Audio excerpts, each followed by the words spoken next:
Okay, welcome back to the Civic Arena in Pittsburgh. Joe Starkey along with Dennis Hull as we get ready for tonight's contest, the rematch after 10 days ago. Sharks losing 8-0. Now let's look at the officials for tonight. Richard Trottier will be the referee, and Bob Hodges and Mark Perry are the linesmen. Mark Perry worked the game last night in New York, in fact. And the goalies tonight, in fact, one of them a little surprised at the last minute, and that's Jarmo Mielis. Mielis was expected to be the backup tonight behind Hayward, but he is starting. 1 win, 7 losses. He started last night's game. He went out with a sore hand. He was able to come back, but they left Hayward in the rest of the way. Goals against average 3.83. And then it's Wendell Young. Only 7 games, 2 wins, 1 loss, goals against average of 2.45. So he hasn't had a lot of playing time this year. His best year with the Penguins was a couple of years ago, but now primarily a backup to Tom Barrasso. And so the opening faceoff goes back to the Sharks end of the ice, and McGill is back on the back line with Doug Wilson, and the Sharks on the left wing send it up to center ice. Into the Pittsburgh zone, but it's taken away by Ron Francis. It's a good line, as they all are, it seems, here for the Penguins. Puck in the neutral zone, up the right wing side. Kissio gets free, chases it into the Pittsburgh zone, and it's taken there by Gord Roberts. Back around to the near boards as they fight for it in the corner. The Sharks try to hold it in. Comes out along the boards, Francis kicking at it, comes back out to center ice, and now picked up by McGill and shot into the far corner. Back to get it back there is Larry Murphy, where's number 55, and we have an offside call, so they'll bring it back outside. So the game just underway here at the Civic Arena in Pittsburgh, and this telecast is presented by authority of the San Jose Sharks, intended solely for the private non-commercial use of our audience. Any publication, reproduction, retransmission, or the use of descriptions, pictures, or accounts of this game without the express written consent of the San Jose Sharks is strictly prohibited. So a change of lines right off the bat. And they send out Loney, Leach, and Priestley for the Pittsburgh Penguins. I don't know if he is Priestley, but based on his action in the last game, he wasn't. He was a little physical. And the Sharks send out a line as we got our first look at Peter Lappin this year. He's wearing number 26 for the Sharks. His parents clearly have a sense of humor because Lappin in French means rabbit. So Peter Rabbit out on the ice for the Sharks. But actually, he's from Illinois, St. Charles. Puck comes around the boards and back out to the point. Lappin with Berezan and Bruce is the combination out there. And now it's shot back down in the zone, and it's Yuri Hrdina putting it in. Now the Sharks start to wheel out of their own end and carry it out to center ice. Here's Berezan. Sends it left wing side to David Bruce. He drives in, takes a shot, goes in behind the net. Berezan there. He gets it to the far side to Bruce. Taken out of the play by Recchi and back across the line to center ice. And racing up ice is Yuri Hrdina. He's been out 13 games with an injury. Takes a shot. It's knocked down by Mielis and comes back to the near boards. Now Berezan up the right wing. Just flips it in as the Sharks are going to make a line change. Quickly racing out on the ice is the Craigwell line now for the Sharks with Lawton and Herkus. Here come the Penguins back in. It's Stevens, Yager, and Mario Lemieux. But Craigwell up the right wing across the blue line takes a slap shot, and it goes wide to the far boards. Sharks hold it in, back in behind the net. Paul Coffey loses it. Craigwell again has the puck. He centers, and it's kicked off the stick of the goalie and back out to Lassard. Lassard just up from Kansas City. Over to Lawton on the far corner. And now the Penguins in their own zone. Penguins don't play, as we said, nearly as well. Their record's about the same home and road, but they don't like the ice here. They say the puck is always on its side because the ice is so rough, and this is a skating team. So they have been at their best when they get out of town. So that maybe will help the Sharks because when the Penguins were out of town last week in San Francisco, it was 8-0. Now the Pens trying to break out of their own zone to center. Good, hard check that time by Lassard as the puck comes out to Yager, who leads it up to Stevens. Stevens drops it to Yager, moves right in. Here's a shot for Lemieux, and it's right to the goal line, and a rebound, and another spectacular save. What a play by Mielis to take away a goal by the Penguins. Down the middle is shot, and it goes wide. What an opportunity for Jim Pack as he had the whole net to shoot at. Wow, he walked right in there, picked up the rebound from Yager, and Yager didn't get in on the action in San Jose. Boy, that was some sequence. We'll be back in just a moment.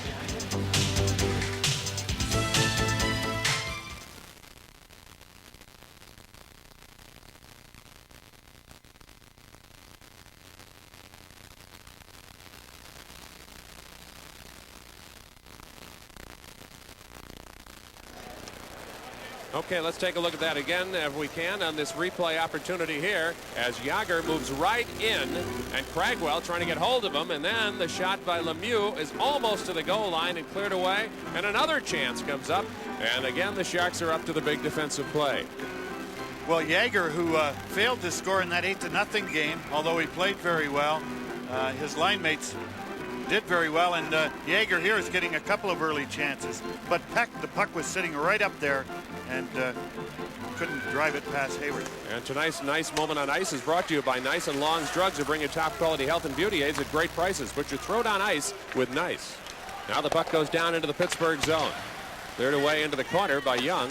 Now it's taken by Larry Murphy. Started out with the Los Angeles Kings. Pens in their own end. For a long time they wore blue and white uniforms, and then they decided that they liked this color combination better. It was more like the Pittsburgh Steelers colors, was the idea. Doug Wilson around the boards to Paul Fenton. Fenton moves on Murphy and carries it out to center ice, tries to lead it up to Evason. Evason gets around Murphy, but the Pens get there first, and it comes back on the near side, and Phil Bork brings it up the left wing. Now pass goes over to Jamie Leach. Reggie Leach's dad was a great player with the Seals, and the fly scores! Oh, Jamie Leach on what appeared to be just a rather simple wrist shot from the high on the right circle, and it goes in over the left shoulder of Jarmo Milas. And he obviously didn't see it, and Leach, looking more like his father there than I've seen him ever before, got that shot away in a hurry. Right over the blue line, a snapshot, and Jarmo just couldn't pick that one up for some reason. It's hard to understand how that one could get in because it didn't have a lot on it. It was almost like the kind of shot you do just to create something happening after the shot. Exactly, and I'm sure that Jarmo's in there because his hand is okay. I'm sure that had no effect on that goal, but that is his catching hand that he hurt last night in New York. Well, Leach has his third goal of the year, and he gives the Penguins a 1-0 lead here. And now the puck goes back down into the San Jose zone. We're 3.5 minutes into the game, and the Pens get the first goal on a bit of a shocker. That'll happen every once in a while, and it'll happen even to the best goalies, no doubt about that. Back in behind the net, it comes to the near side. Here's Bob Airy. Airy shoots it around the far boards. Mullen there, he's hit by his brother from behind. Joey and Brian both out on the ice and tanking with one another. Here's a shot by Francis. Drops back out to the point. Chance right out in front, and a good try by Airy to come back to the other side of the net when he was on the left side. It was a gamble, but it almost worked. Now Pittsburgh at their own blue line. On the left wing side to Airy, right at center ice. His lead pass goes to Francis. Ooh, open man Joey Mullen. He passes out in front, and Francis tips it, but it's knocked down by Milas. Into the corner, Pens send it back out, and here's Falloon. Now Falloon out to center ice for the Sharks, moves up the right wing. Long slap shot, misses. Wendell Young watches it go behind the net, sends it over to the far side to Peter Taglianetti. And now back it goes to the Sharks at their own blue line. 1-0 in favor of Pittsburgh, 4.5 minutes into the first period. Long pass goes too far for David Bruce. This could be an icing, and they do get there first. And so the icing call will be made, and they'll bring the puck back down to the other end. As you look at Peter Taglianetti and the latest Shark, Peter Lappin. We'll be back.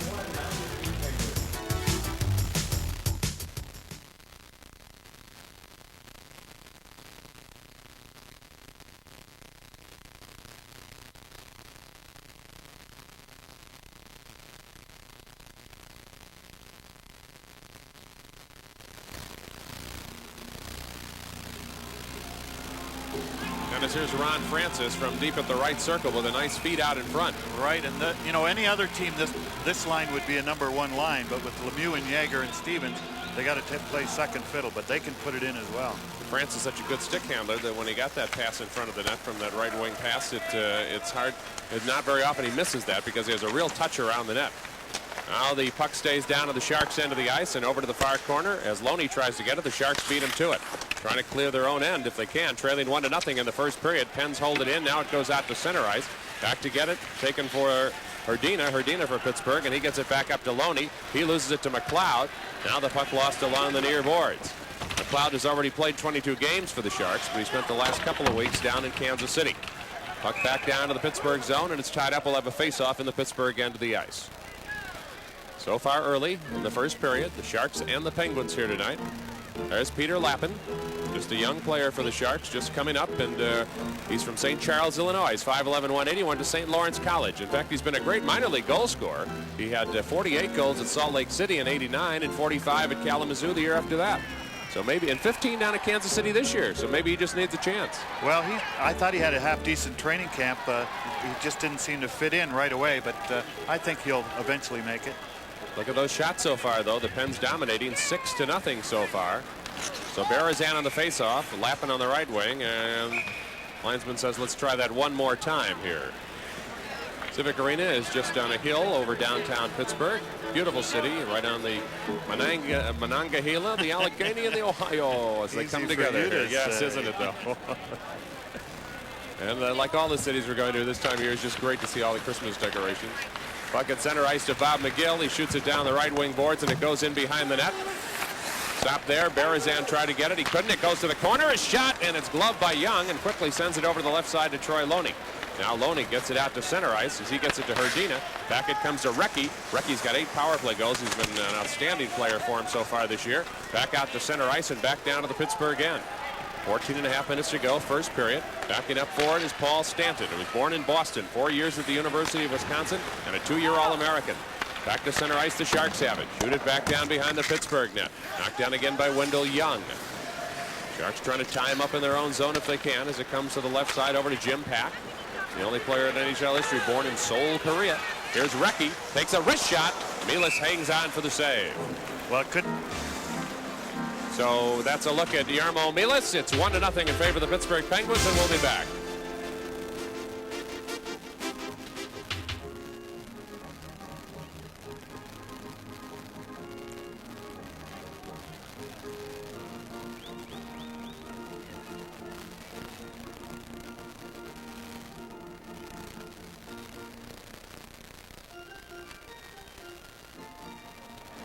Welcome back to the Civic Arena in Pittsburgh. There's Mario Lemieux, number 66. Boy, he and Kevin Stevens are quite a pair. Look at that. They've combined for 33.5% of Pittsburgh's goals this season. That's an unbelievable total.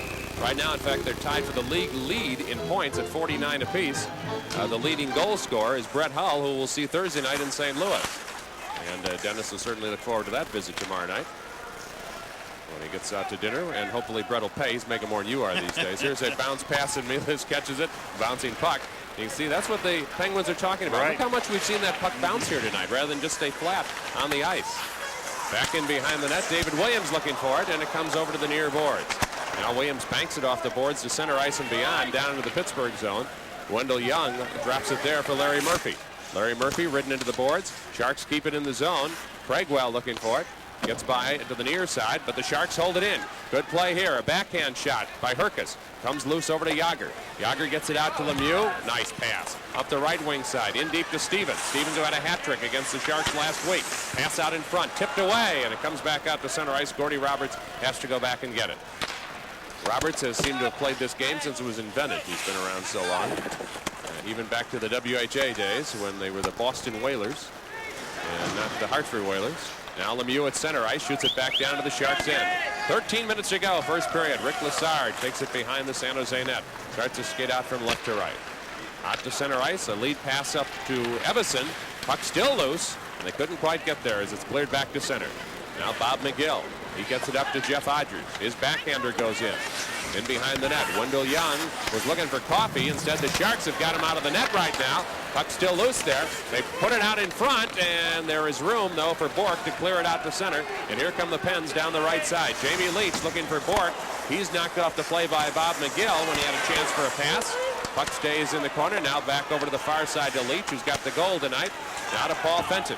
And Fenton, who had an open man, decided instead it was time for a line change and just flipped it to the other end. That's why he didn't pass to the open man at center for the Sharks. So a line change for San Jose, trailing 1-0. Puck in the neutral zone, and back to get it there is Peter Taglianetti. Sharks have it, Bob McGill.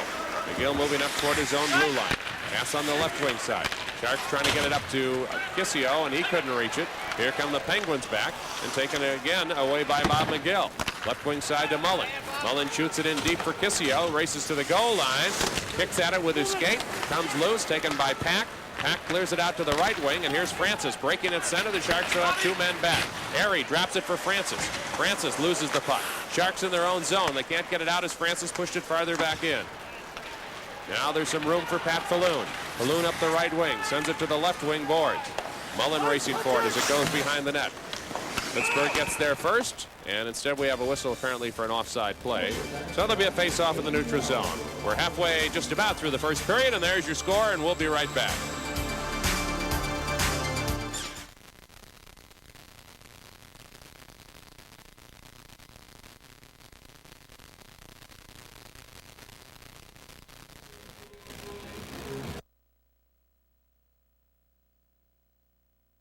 Is brought to you in part by Xerox Antifreeze Coolant. No matter how cold it gets this winter, no matter where you drive, it pays to remember the temperature.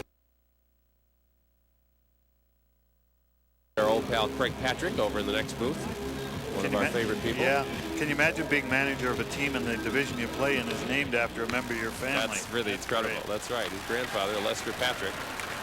Greg played with the Seals years ago. We used to commute to the games together. Wonderful guy, wonderful family. Over to the far side, held in by Joey Mullen. Goes in behind the net. Ron Francis battling Craigwell. Chance for a wraparound, but Sharks come up with a loose puck and bring it out to center. Here's Brian Lawton. Up the left wing, it goes to Craigwell. He tries to drop a pass, and he does. It goes into the corner, and a shot by Zettler is knocked down, and it's taken by the Penguins in their own end. Out the right wing boards, and it goes past everybody, and Odgers will go back to get it. Or McLeod, I should say, and this is probably an icing. Yes, that's the case. And we'll bring it back down to the other end. So as we take a look at the leading scorers in the league, as we said, a tie in points between the two Penguins. Difference in goals there, but then Brett Hull with 29 goals is really playing well. Joe Sakic of Quebec. Finally get to see Quebec this Saturday at home. Wayne Gretzky, Brian Leetch. As you know, an interesting stat is the Penguins have 5 of the top 19 scorers in this league. And there's one of the real gunners in this league, Stevens, who already has 4 hat tricks this year. That's amazing. But, you know, they consider themselves a very skilled team, and that's why they're lamenting the fact about the bad ice. They think if they had the great ice like they have in Edmonton and Calgary, that they would just about be unbeatable here at the Igloo. And I think you're right, too. In fact, I know you and I both talked about it when we went up to Edmonton and Calgary. We looked at the ice, and it just looked like Tiffany glass. It is, out there. They have some special secret. So if the Pens can figure it out, it might really make them impossible to beat, because they are affected by the slow movement of the puck itself on the ice is a factor in their ability to race down ice and get their passing game going. Goes in behind the net to Gordy Roberts, and we got a fight. Odgers against the fireboards, and I think that's Bork. Looks like Odgers and Bork. And we'll see when they untangle here. And the linesmen come in to break them up. Odgers on top. And you know, that's one of the ways that you have to stop. It is Troy Loney on the bottom, not Bork. That cost me a dinner. The Pittsburgh Penguins, the one way to stop them is being physical. If they had their choice, they would just, you know, play wide open, Joe, and skate all over, which they do very well. So opposition teams have to play them very physically to slow them down. That plus the fact that they don't like the ice here. That combination is the only way you can stop this great team. So they get penalties. Loney is going to get a penalty, and Odgers will also get a penalty. We'll wait for the official call, see if they are fighting penalties. Loney is a 28-year-old player, has bounced around a little bit. He's been with the Pens since '83, but usually on a 4th line or a spare forward. In fact, he's never had more than 11 goals in a season. You notice the referee right now is talking to Brian Mullen of the Sharks, and Mark Recchi of the Penguins. And we'll see what this is, whether he's just asking them to behave themselves for the night or what. 5 minutes each for fighting, as George Kingston will mark that down in his book. He was talking to his players before the game, as we look at Larry Murphy, about how important it is not to let the Pens start wheeling on you. Even if you got to get the stick between their legs as they're coming at you, do something that throws them off their stride, because they're just too fast. Exactly. And Kevin Stevens said the way that Edmonton beat them up there a couple of weeks ago, they didn't come in and forecheck them with more than one man. One man forechecked them. The rest of the guys went back and stayed on the blue line. The Penguins, Stevens said all they could do was shoot it in, and then Edmonton would interfere with them, so they couldn't go get it. And I think that would be a good tactic for the Sharks as well. Pens are 16-11-4 at home. They're 7-5-4. They're 9-6-0 on the road. So there's not a lot of difference between the home and road records so far. So a pair of 8s out there right now as Recchi faces off with Evason down in the Pittsburgh zone. And of course, with the penalties being called at the same time, they make no difference in the amount of players out on the ice. NHL used to take players off for minor penalties. They don't do that anymore either, unless they are of different duration. Now the puck back down to the Sharks end of the ice as Jamie Leach bounces it around the boards to Recchi. Lassard trying to take it away from him. It stays in the zone. Evason tries to clear. Pens won't let it get out. On the right wing board, here's a pass to Recchi. Right in, a shot and a rebound, and it goes through the crease as Leach almost had his second goal of the night. In fact, he should have had his second goal of the night. He had time, he had the goalie down, and he just hurried the shot a little bit. His father wouldn't have missed that one. Yeah, Reggie would have put it through the net. Back on the near side, it goes to Mullen. Over to the far side, racing for it there, and the Pens have room to get it out beyond the point. It hit the linesman, so it doesn't go very far, and the Sharks get a little space on the right wing as Mullen brings it in. Mullen falls down. The puck just rolls in harmlessly on Wendell Young. Sharks are in a line change. David Bruce line trying to get out on the ice right now. That's Bruce, Berezan, and Lappin. Now the Pens into the San Jose end of the ice. Doug Wilson takes it behind the net. Over to the far left wing boards. 1-0 Pittsburgh. 9:25 to go, first period. Offside, it appeared. That was the case. If that shot had gone in, made a difference, because Bruce, as he took the shot, his line mate on the left side was off for the Sharks. That was Perry Berezan. We'll be back.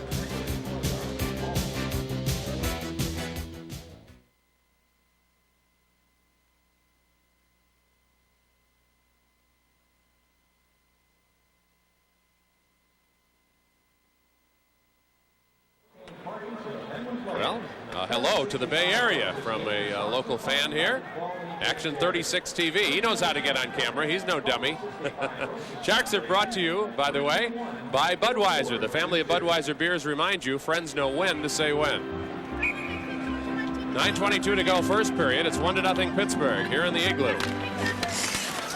Back it goes to Paul Coffey back in the Pittsburgh zone. Now off the center, but it bounces off a skate and goes back in. Here's a chance here, and a shot by Lappin is blocked away by Young, and it goes around to the far boards. Sharks hold it in at the left circle. Shot goes wide, but right out in front they try to jam it in. Berezan fighting for it. Now it goes to the left wing corner as Lappin takes it there. He takes another shot, and it's banked off to the near side. Now the Pens pick it up. Jágr gets it to center, and here comes Lemieux to Stevens. Over to Coffey on the right wing. Everybody in this group can score. Jágr taken out of the play by Doug Wilson as the puck came to him. Still stays down, and a shot by Coffey goes high. Berezan overskates it as he tried to grab it, and a very bad shot by Lemieux. Over to the far side to Taglianetti. Back into Mario, right on the porch! And they couldn't get the stick down to make the shot. Jágr was held off right in front of the net on a good defensive play that time by San Jose. Wow, that was close. And Peter Lappin's wondering if this is the NHL or if this is the World Championship.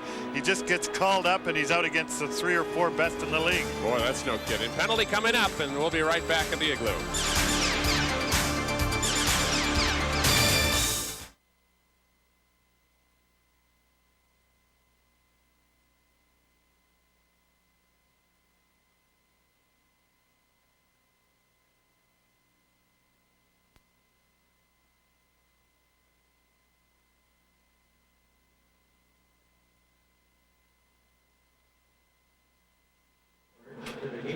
Security guard.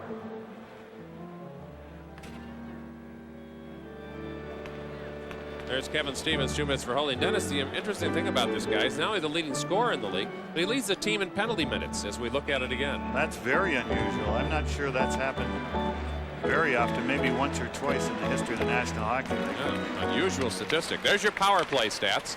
Sharks dead last. Penalty killing. The Pens fairly effective in that role.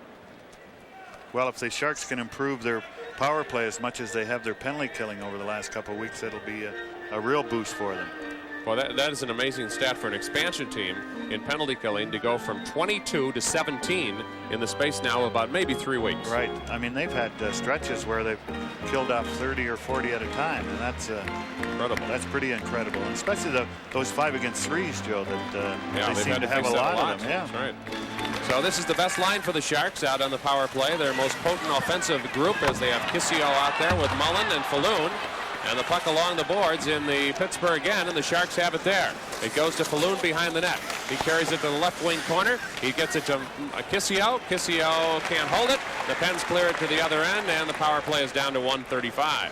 And here's Pat McLeod, another recent recall, who started the season out in great style, Joe, with a couple of goals in Vancouver, but sort of downhill after that. See if he can get his game back in NHL form.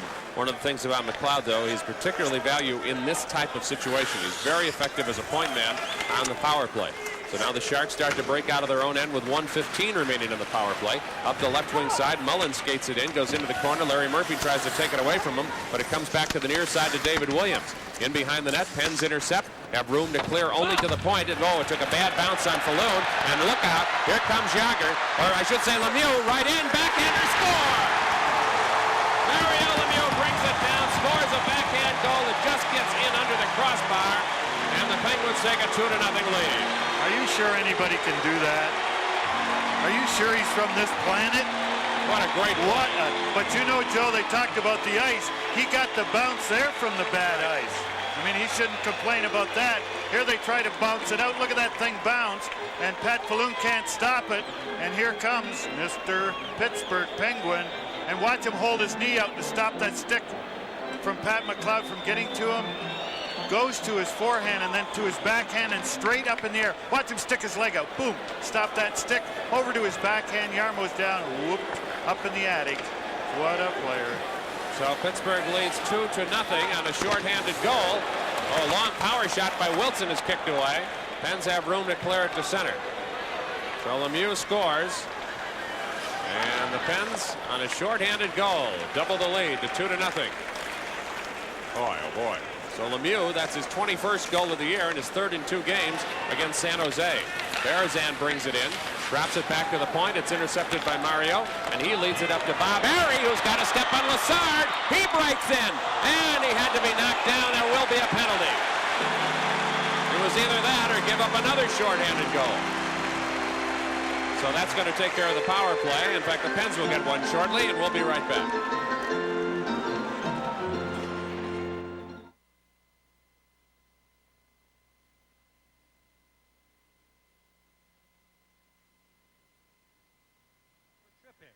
Time of the penalty, 13-19. Lassard 2 for tripping at 13-19. Was that Airy, Joe, on that? Yeah. See, The Pittsburgh goal, his 21st of the season, scored by... Not the same, is it?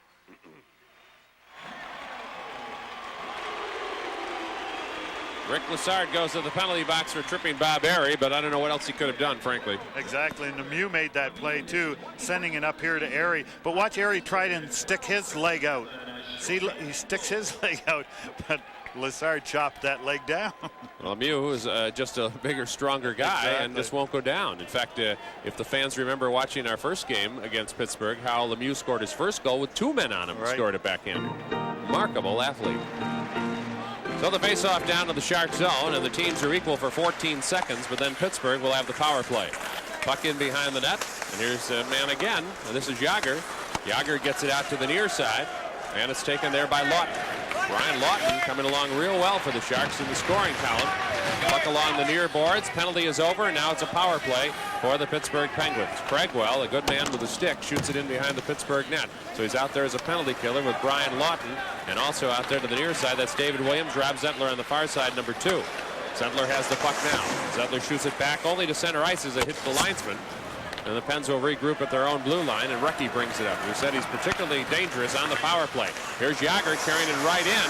He lost it, taken by McGill and shot to center, and Ron Francis goes back to get it. And Jágr has a lot of characteristics of Lemieux, doesn't he, Joe? Yeah, in fact, when he first touched the puck at mid-ice last time, I thought he had it because he's just about as big as Lemieux. Right. And they are 66 and 68.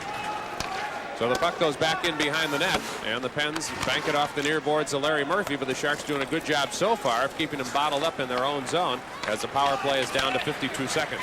Up the left wing side, it goes to Mario this time, and back out past Murphy and out to center.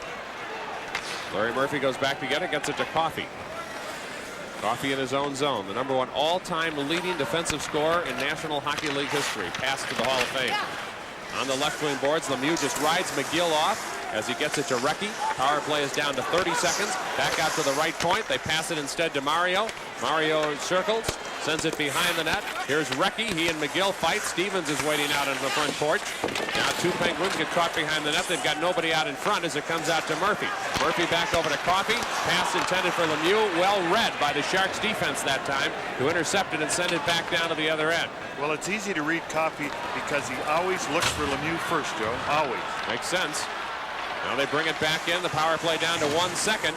The Pens have it. Here's Mullen right out in front. A shot and a save by Mielis. Whoa. Close call as the opportunity came up there again for Pittsburgh to score as Stanton had it cracked, but we'll be right back.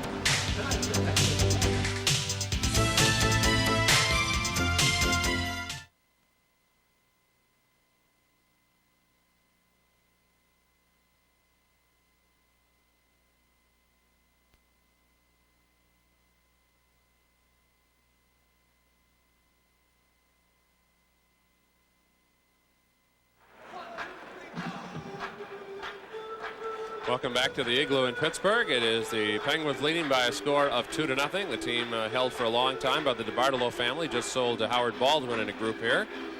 There was some concern, in fact, when it was sold, because there had been rumors that Baldwin was going to sell off some of the high-priced players just to make the deal. And wouldn't that have been a big hit to get rid of somebody like Coffey or something like that? But apparently the public opinion, whether or not he was going to do it or not, he wouldn't dare do it now once the story broke.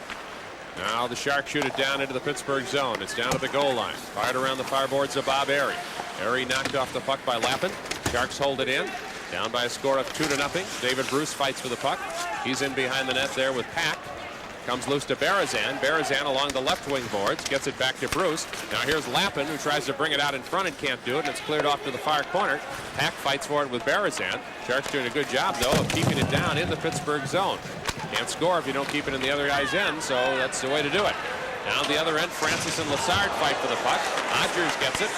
Goes into the corner. Here's Mullen. Joey Mullen sends it right out in front. Berezan tips it away, but only to the point. Murphy's shot is caught by Milas, and he'll hold on as the Pens skate right out in front of him with an opportunity. Bob Airy was there. 2-0 in favor of Pittsburgh, and tonight's Sharks game is brought to you in part by AC Delco and their participating wholesalers and retailers in the Greater Bay Area. AC Delco, it's like buying time. 3:43 to go here in the first period. Pens leading.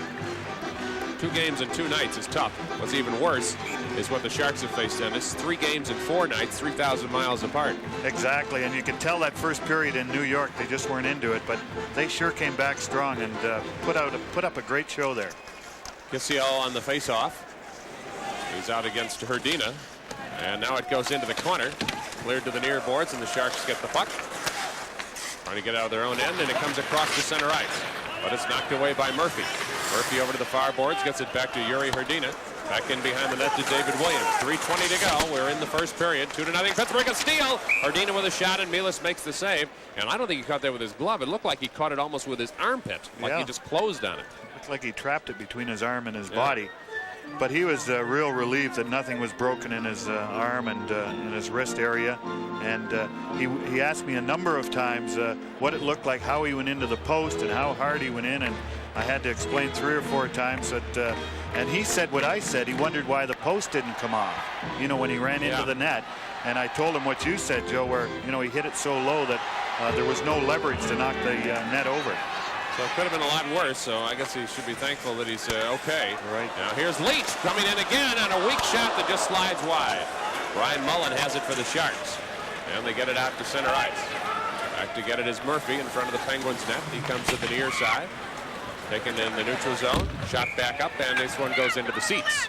16,164 seats, by the way, and this place has been expanded twice in recent years by 3,000, and they've also added sky boxes. They've really done a great job on this building over the last decade or so to bring it up to top-notch NHL standards, and as you can see from the crowd size tonight, it's a full house. You got a few empty seats, but those are just a few no-shows. Basically, the place is sold out every night. Well, you know, Mario Lemieux, I'm sure, is the major person who's responsible for that. And, you know, when he was first drafted, he wasn't too keen on coming to Pittsburgh, but he's glad he eventually did. I would think so. It's hard to find a bigger hero in town here right now.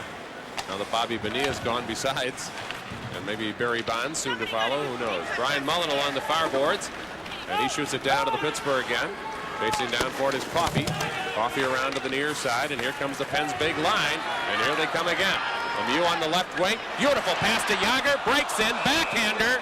Save is made by Nealis, and one of his teammates ends up in the net with him, and this time, thank goodness, it does come off the hooks. Oh, my goodness. Boy, what quite a charge. What touch he has with that puck to Jágr. And that's Berezan. Perry Berezan was following Jágr all the way to the net, and Jágr is so strong and so fast. He got ahead of Perry, and Perry rushed to catch up with him, and that's when they both went into the net. Boy, that net hasn't been kind to Shark players in the last couple nights. Looks like he might be cut as Tommy Woodcock. That's Tommy Woodcock, who we have sort of a journey home when we go to St. Louis tomorrow. Longtime trainer for the St. Louis Blues and now with the Sharks. Looked like he got hit in the side of the head. And he definitely has a cut there. You can see the blood on the towel. See how concerned Woody is. Yeah, there's a cut right next to the ear. And they'll think he's an artist of some kind. It's just a surface cut. Now watch Lemieux. Watch the touch, Joe, here. Look at that beautiful touch right on Jaeger's stick, and Perry's hustling to get back, and he hits his, you know, his helmet. His helmet hit the crossbar, which pinched up against his ear. Take another angle from it, and you see the perfect pass. The only place he could put it, and Perry, you know, Perry's coming back saying, "I've got this guy," and then all at once he hasn't got him, and he has to make that, you know, that rush to get up there and over Yarmo and into the goalpost. Well, how many more can the Sharks afford to lose with 9 men already out of the lineup? I mean, you figure an expansion team doesn't have that much depth to begin with, and to have so many injuries, it is phenomenal that this team is able to win as often as they have and play so competitively each night. It's like one of the great stories. I think what this team has done under George Kingston and Jack Farrar is unbelievable. The way they've gathered talent and overcome tremendous odds just to get this far so soon. You know, a lot of people thought if they win 10 games all year, it'll be a miracle. Well, they got 7 and they've only played 30. Well, you know, everyone that's watching NHL hockey just sees this group that's playing. But there's that support group in Kansas City that Jack Farrar also put together, which everyone that has come up has done a good job. Face-off now with Craigswell out against Yager, and it comes to the near side. Over it goes to center ice from Herkus, and it's taken back away by the Pittsburgh Penguins. Coffey in his own zone. Sends it over to the far boards. It's 2-0 Pittsburgh. 2:20 to go here in the first period. Sharks with a steal briefly in the Pittsburgh zone. Now Yager takes it in behind the net. He's from Czechoslovakia, and even now he's just 19 years of age after scoring 27 goals last year in the NHL. On the right wing side, a shot by Herkus goes wide. Herkus has played 7 games for the Sharks, already has 7 points, as he's been out for so many injuries. A deflection. Doug Wilson tries to hold it in. Yager takes it away after Coffey pushed Doug out of the way. Now Taglianetti sends it to center. Stevens, a lead pass to Lemieux. Lemieux just looks like a men among boys, if I hate to use an old trite cliche, but he is so much bigger, it seems, than almost anybody else on the ice. It's like Bubba Paris at preschool. Here's the puck, goes down into the Shark zone. Kevin Stevens behind the net, a great pass out in front, another lead right out in front, and still loose on the board, cleared away, good effort by the Sharks to get it out of there. Craigswell came to the rescue, puck is still loose, in behind the net to Lemieux, and somebody may have intentionally knocked that. Yes. That's the only way to stop Lemieux. Doug Wilson intentionally lifted the net, and that means a penalty shot, I believe. Well, just a penalty, I think, for knocking it off. Well, if he's in the crease and lifts the net off to prevent a goal, we'll have to see whether or not they give him a 2-minute penalty or a penalty shot. It looks like they'll just give him the penalty. Now watch Doug. He was going to use the goal post to flip around and get Lemieux, but Lemieux stopped and went the other way, and it's just a 2-minute penalty. Because he was not in the crease, by the way. You cannot move the net if you're in the crease. That would have been a penalty shot, but he was outside and he grabbed it with his left hand, so he goes to the penalty box for 2 minutes for a delay of game is what he gets. Well, I think the referee may have thought a little differently if Lemieux had been in front of the net, but you know, he's standing behind the net. Yeah, puck was not in position to go in.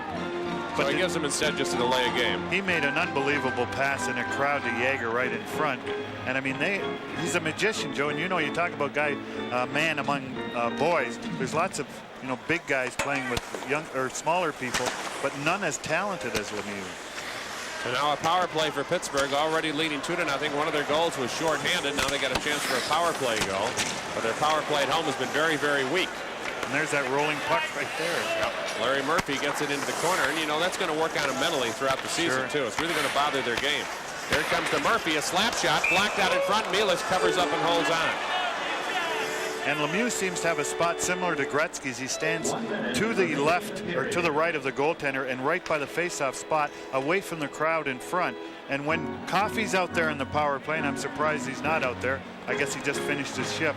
But every time Coffey has the puck, doesn't matter who else is open, Joe, he looks to Lemieux first. And that's a good way to become the leading scorer. Yes. By a defenseman. He used to look to Gretzky first all the time in Edmonton. And here's the stat that just jumps out and what Dennis and I have been talking about throughout the evening. On the power play, overall, the Penguins are 10th. But at home, they are 21st in the league. Okay, one from the bottom. On the road, they're first. That is amazing. Almost first to last, just because of home and road. That's amazing. Out to the right point, it comes out to Francis, who gives it to Lemieux, and a slap shot is stick-handled by Mielis, and it comes out to the point and across the blue line. And here's an opportunity as Evason breaks in on the right wing. A slap shot off the right arm of Wendell Young over to Fenton. Shots are 15-7, so Young has not had a lot to do so far tonight in the game. That's the amount of time left in the first period. It is not the power play time. That is 1:10. Here's Lemieux breaking in, shoots off the post. He had Milas beaten. He tried to backhand it after beating him, and it hit the pipe. Wow. You want to see a clinic? Power play continues. Period just about over. Power play will continue into the second period if the Pens don't score. Recchi couldn't go in as Joey Mullen was already in the zone and would have been offside. Got around the net. Milas stops it behind the net. Jarmo tries to get it to the far boards to Brian Mullen, and he gets it. Oh, here's a breakaway. Only 1 second to go. Can he get the shot off? He does, and he misses. So the shot was just wide as Kissio had a breakaway, but the period was just about over, and so it would have been incredibly close even if the shot had gone in. It might have been green light, red light. Wow, that was amazing. And of course, Kelly Kissio couldn't tell how close it was to the end, but he shot just as the buzzer went off. Now watch Mario Lemieux, Joe. Have you ever seen anything like this? Watch this move. He's got Jarmo going the wrong way. And you know, the last time. Got a piece of it, didn't he? Yeah. Great play there. All right, let's take a look at the scoring summary in the first period. Leach on a surprise shot from the top of the circle. Bork and Roberts on the assist at 3:42. And then Lemieux unassisted on a bouncing puck that went by Pat Falloon and stunned him. And so a shorthanded goal at 12:37. And Pittsburgh, therefore, has the lead right now by a score of 2-0. So the Sharks, who fell behind 2-0 in New York last night and came back, will have to do it again tonight. We'll be back in just a moment.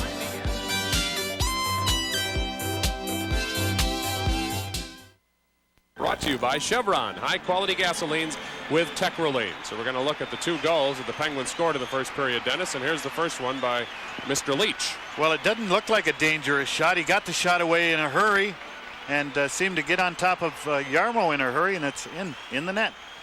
And now you'll see Mr. Muscle himself. But look at here's what did it. That bad bouncing bounce on Falloon. Exactly. And look at the stride on. Look at the size of him. Watch him stick his leg out, protect the puck. No one has a chance. It's all over. Goal number 21 on the air for Mario. Okay, that's the score, and after a day to rest, which they can certainly use, the Sharks go back to work and take on the NHL's leading goal scorer and last season's most valuable player, Brett Hull, and the St. Louis Blues. Boy, I'm looking forward to this. We'll be live at the St. Louis Arena at 5:25 Thursday night right here on Action 36 KICU TV. Make plans to join us, won't you? So the Sharks here trailing the Penguins, and see what they can do to get back into this game. We'll be back and find out shortly.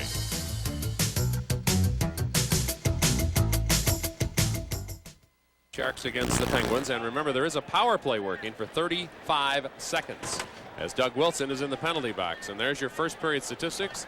The goals, the shots are very one-sided. Power play shots, face-offs. The Sharks continue to do well in what is a very important category. And there's your penalty minutes. And right now Doug Wilson in the penalty box as he gets his equipment adjusted, tying his skates up there a little bit on the far side of the ice.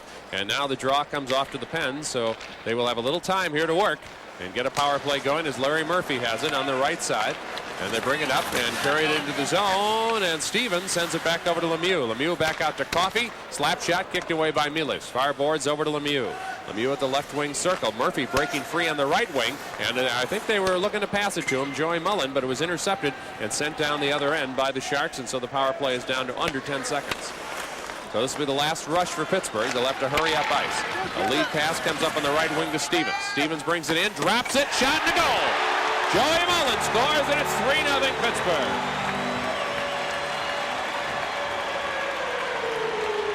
Well, that's how you learn to do it at a hockey school, Joe. You give it to your winger going wide. He drops it back to the person coming late, Joey Mullen, and he rifled it. One of those Mullen boys. And here's Steven. Look at, he makes a defenseman come to him, drops it back, and look at that extension on Mullen's shot. A great shot. Yeah, that's a classic move, and Stevens with a nice drop pass. That was perfect. And rip it. Perfect every form. I mean, you could show that at a hockey school. Exactly. Stevens gets an assist. That is not a power play goal. The penalty had officially ended, but it had just ended. Coffey also gets an assist, so it's 3-0 Pittsburgh. So, although the penalty had ended, Wilson did not have enough time to get back into the play to help out at all. And now the Sharks down to the Pittsburgh end. They're going to have to try to do some things here to score themselves as Pittsburgh with this big lead on their home ice would be very difficult to deal with. Puck goes in behind the net to Loney. Loney's tied up along the boards by Doug Wilson. Evison comes in on the play. He's trying to get the puck loose. Still no whistle, and finally Pittsburgh comes up with the puck. And along the near boards, a knockdown by McGill, who clears it down ice. McGill just all over Recchi, and finally forced him off the puck. I'll be a good, tough, hard-nosed defenseman. Not going to score much for you, but he's going to be good on the back line. Around the boards it comes to the far side to Loney, and the Sharks make a change as the Craigswell line comes out. There's Lawton out there with that. In fact, Odgers is out there right now with him. Puck cleared back out across the blue line to center ice. Now it stays in the neutral zone and back down to the Sharks' end. In behind the net to Rick Lessard. Lessard breaking out of his own end, gets it up the right wing, and the flip pass goes to the Pittsburgh blue line. Easy enough for the Penguins to pick it up and get it back to the near side. Shot by Taglianetti over to the far boards. Too far, taken by McLeod, shot back in, but there was a pen Craigswell in the zone. They will let Pittsburgh, though, control it in their own end because the Sharks player had been moving out. They do not call the offside. Here's a pass that goes too far. This will probably be an icing if the Sharks get there first, and they don't because Milas had to touch it. He was worried about the Pens coming up with it. There's Taglianetti's shot, and Griffin just went by wide and upstairs into the seats.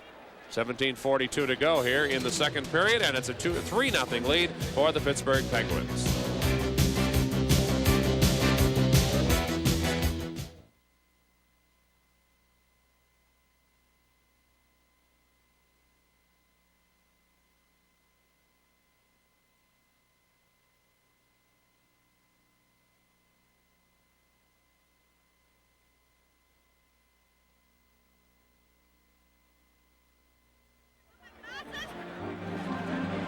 And there's a look at one of the great players in the history of this game, Paul Coffey.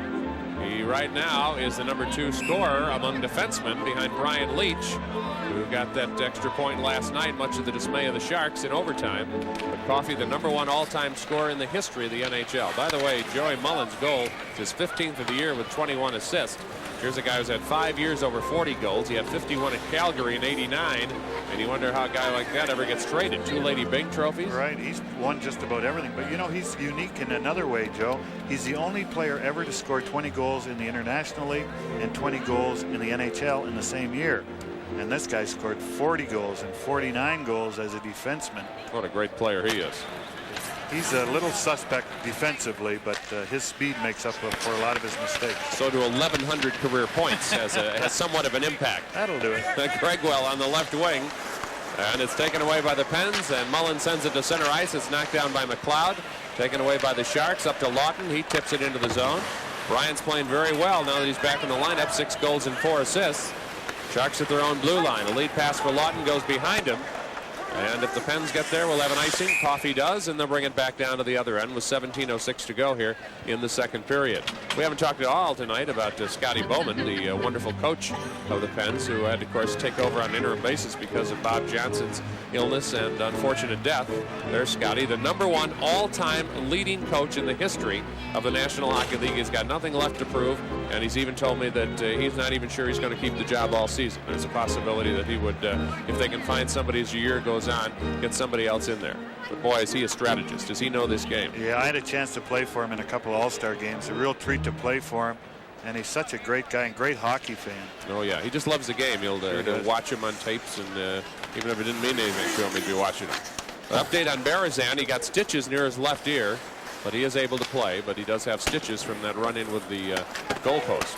Now here are the Pens with their big line on the ice. Yager trying to get free. Sharks pick it up and start to break out the left wing. See if they can get back into the game. Trailing by a score of 3-0. Perry Berezan chasing the puck. Goes in behind the net. David Bruce can't get it. Ooh, for just a minute they had Young out of the net. Here's Bruce right through the crease. Knocked down by Young over to Dave Williams. Williams fans on it. Knocked back into the corner. Gordy Roberts battles along with Bruce. And the Pens still have some room behind their own net to skate it to the near boards and get it out, and they do. Back it goes down ice. Racing forward is David Williams. And he gets there first, and the Sharks take it at their goal line. Teams are at full and equal strength. Here's a steal by the Pens right out in front. They get it back out to Roberts. Roberts inside the blue line with a shot that is deflected and goes to the far side. Berezan takes it. Perry shoots it to the other end. Pens will not get an icing on this. It didn't go far enough. Line change for the Sharks as they bring out the Pat Falloon line with Kissio and Mullen. So Brian and Joey playing tonight against each other. Here's a chance for Lemieux. Kick out save by Milas. Back to the fireboards. Pens hold it in. Pass out in front by Stevens. Still loose out in front to Yager. Yager loses it to Doug Wilson. Wilson gets it to center ice to Mullen. Open man right wing, but it's an offside pass to Falloon, just a little bit off to prevent a possible breakaway opportunity. Pittsburgh leading, and we will return.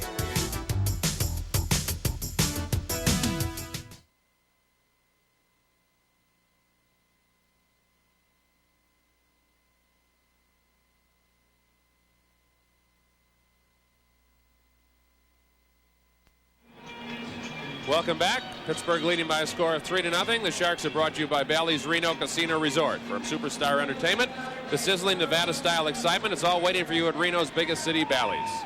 And you know, talking about Scotty Bowman, he got his sons collecting cards, hockey cards, and they bought 1,500 Brett Hull rookie cards before he'd hardly scored a goal in the NHL for 30 cents each. Oh my goodness. Well, he can retire. What is he, 14? Right. Holy smokes. Well, actually, just went off to Notre Dame this year. Yeah, well, he can buy the school. Scotty thought it was his tuition, first year's tuition. I bet it is. He can re-gold the dome. All right, Pittsburgh along the near boards. Remember the good old days when kids just collected cards for fun? Oh, what a great move. Pittsburgh brings it in. Score! What a spectacular goal by Ty Bystedt.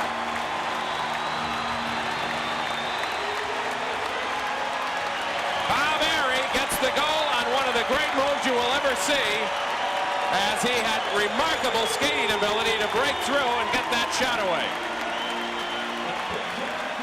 What a move, and they must learn this stuff in practice from Lemieux. Look at this. Whoa. Beautiful inside move on Bob McGill. Has the presence of mind to get up, and Jarmo's just not ready. He doesn't have his pads together there at the side of the net, and the puck gets in between his legs. And the key is the move he puts on Bob McGill. Exactly. Fakes to the outside. It's going to look like he's going outside. Then he pulls into the middle and gets by Bob. Bob tries to get him. Now watch him how quickly he gets back up to his feet. And Jarmo's got to be ready for that one. Yeah, he should have had, the angle was completely gone. And so Milas, if he had his pads together, that can't get through. Right. But he could not move quickly enough to do so. And now the Pens are beginning to roll like they did at the Cow Palace. It's 4-0. 14:57 remaining in the second period. Puck in behind the net. Lassard leaves it there. Sharks to the near boards. And skating it out is Paul Fenton. Airy from Joey Mullen on the assist, by the way. A big 4-0 lead now as Airy gets his 8th goal of the year. Sharks keep it down in the Pittsburgh zone along the near boards. A check here by Odgers as he runs into Taglianetti, and it's cleared to the far side. It's taken by McLeod, but they say it jumped over the blue line for an offside. There's Pat McLeod back to be glad to be back in the NHL, obviously, and Rick Lassard just put a good hit on Leach, and he's had a couple of good hits tonight. Lassard, or I should say McLeod, is from Saskatchewan, from a place called Melfort, Saskatchewan. Played at Kalamazoo in Minnesota last year. Kind of split the year between the two spots. You should take a look at the Sharks bench. Best seat in the house if you don't get hit by a hockey puck. Now the puck goes in behind the Pittsburgh net. Pens leading 4-0. Wendell Young in goal. And hasn't had a heck of a lot to do. He's only had to face 8 shots so far tonight. 20-8 in shots in favor of the Penguins. 14:13 to go, second period. Lead pass to Hordina is knocked down, and the Sharks have it in their own zone. Bank it off the boards back to Gordy Roberts at center. Roberts team with Murphy on the defensive side. Now it's shot in. Recchi gets it there along the boards. He and Herkus fight for it. It comes back to Zettler. Now Zettler out to Lawton. His pass in the middle to Cragwell, and a pass to the right wing is a little bit too deep for Tony Herkus. Around the boards, Pens have it. Get it to center, taken by Cragwell. Nice pass over to Herkus. Be sure he was onside. And shoots it to the near corner. Bob McGill comes back out on defense as the Sharks complete a line change. And now Pittsburgh out to center ice, but Cragwell takes it away and gets it to McGill. McGill around the boards to the near boards. 13:29 to go, second period. Pens lead at 4-0. Mark Recchi goes back for the puck. Recchi from Kamloops, British Columbia, just 23 years of age. And last year, believe it or not, he was the #1 Pen scorer last year, not Lemieux. Lemieux missing all those games with the back injury, 51 to be exact, and an offside on the shot from the blue line. So a timeout here on the ice, 4-0 Pens, and we'll be right back.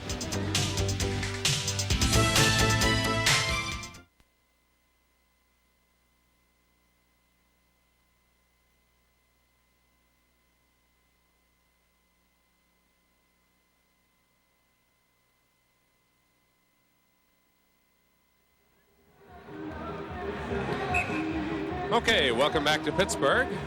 Temperature in the mid-30s here today, and nice winter weather.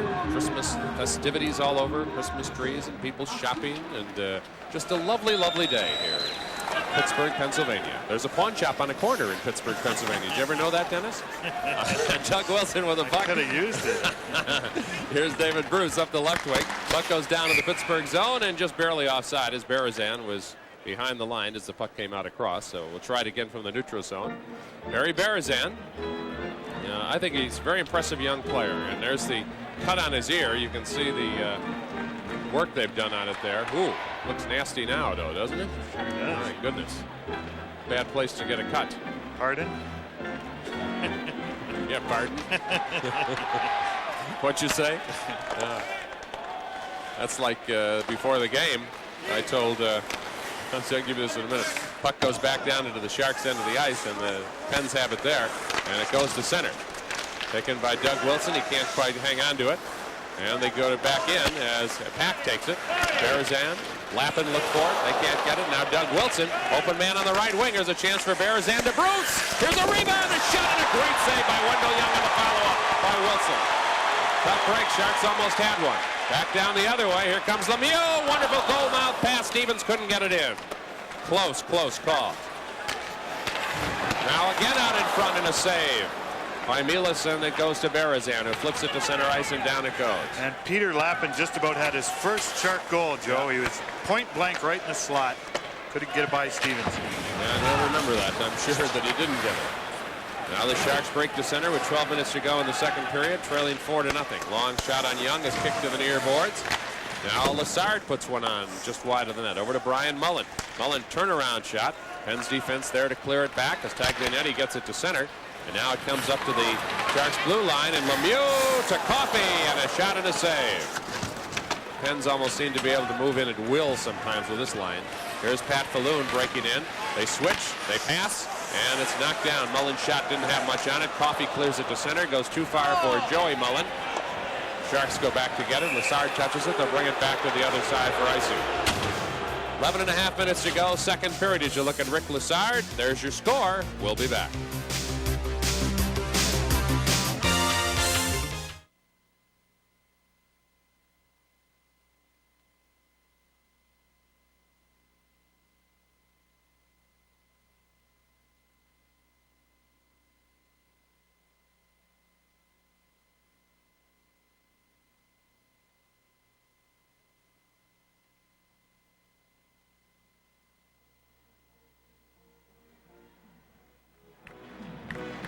Here's as close as the Sharks have come tonight to score here, Dennis.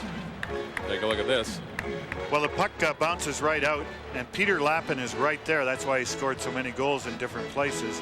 But he'd love to have that one back. And what he has to do, and we've talked about it before, when you're in that close, you have to get it up. You saw Mario Lemieux's first goal. He put it right up in the attic, as they call it. Yes. And the Pens break out of their end as Joey Mullen leads a pass to center ice. Taken away, and Evison has it. Sends it up the right wing. Here come the Sharks. Here's Fenton. Fenton's got Odgers. He passes it, tried to get it to it, and went too deep. Odgers at the goal line. Still battling for it with Coffey, Evison. Now Fenton again. Still stays loose. There's a chance out in front, but it bounced off of Evison's skate, and the Penguins are able to bring it back to center. But it's stolen away again. He brings it across the blue line. Carries in. Tried to take the shot. Just as he did, Joey Mullen kept it away from him. Good work by Mullen that time. Now he backhands it. And the Pens in their own zone. Comes back to Joey, overskates it, comes off his skate. Taken away by Taglianetti. He's hooked down by Odgers, and there will be a penalty. Odgers will go to the penalty box for knocking him down, and the Pens are going to get themselves another power play opportunity. Pens already leading big by a score of 4-0 on their home ice, and we'll be back.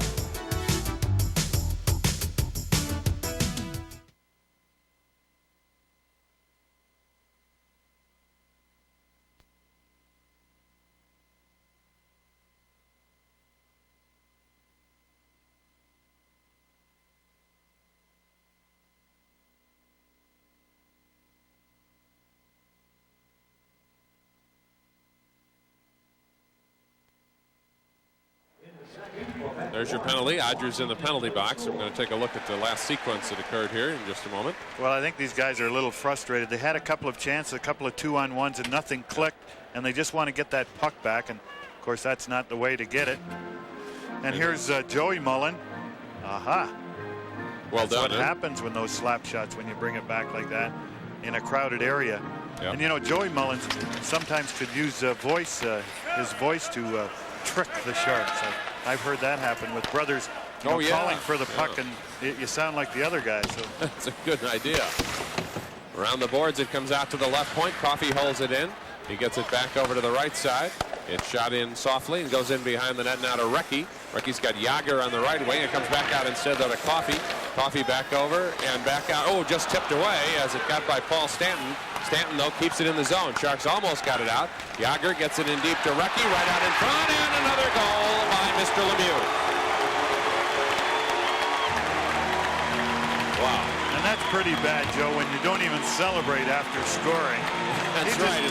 Did it like day a at the office. matter of fact, yeah. Wow. But Stanton made a nice play on the boards to keep it in, and a nice play looking for Lemieux from Stevens.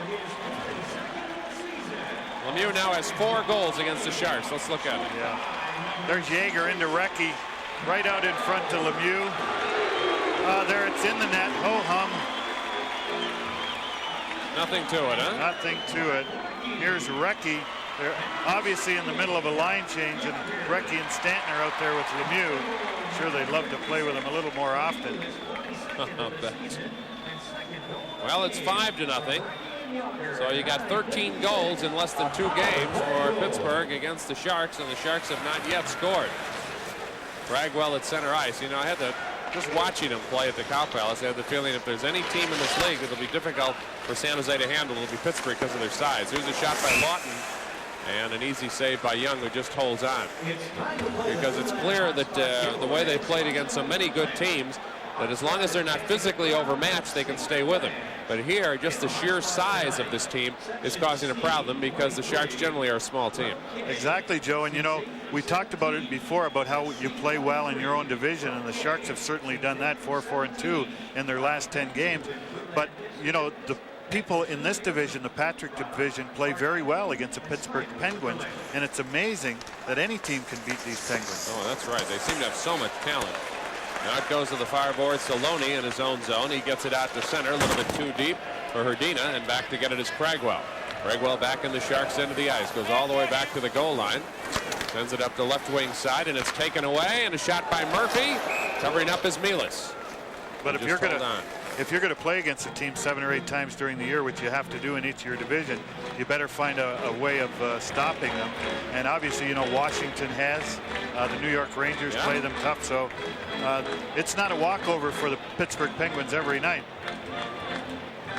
If you didn't hear us on our pregame show, or we'll say early in the broadcast, here's the problem the Sharks are facing right now, and you know, this is just the way it is. 9 players on the shelf right now for the Sharks, all of whom have been starters throughout much of the season. So that has really put a crimp in the Sharks lineup. Yet they've still continued to play competitively with everybody in the league, it seems, except the Penguins, who are just apparently just too much for them.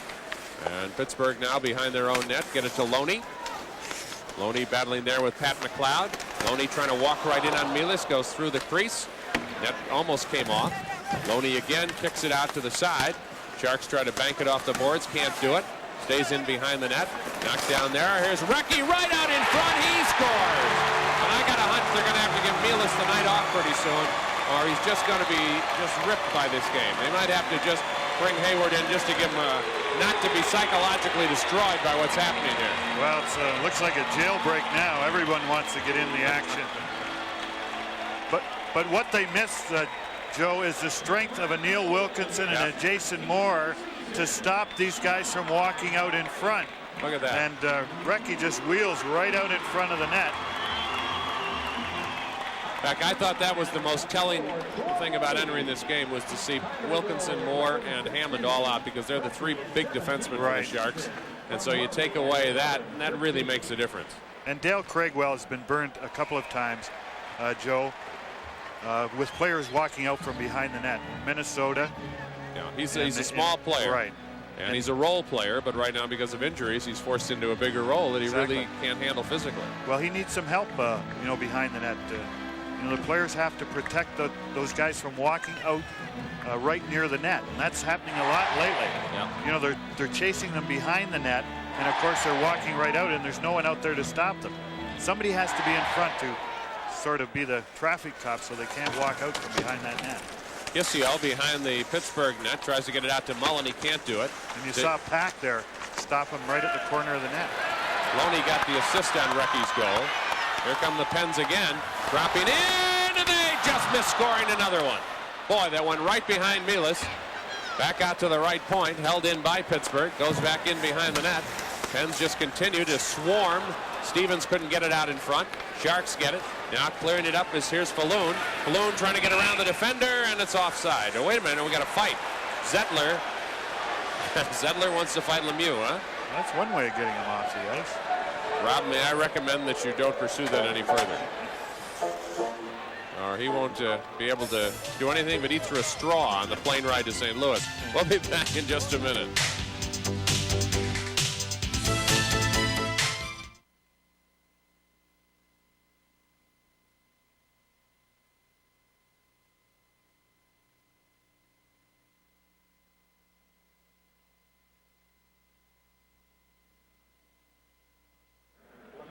Okay, we'll give you the penalties in a moment, but first we'll tell you that tonight's Shark game is brought to you by Volkswagen. Experience Farfig-Nugan in a true European road car. Test drive a Volkswagen today at your Bay Area Volkswagen dealer.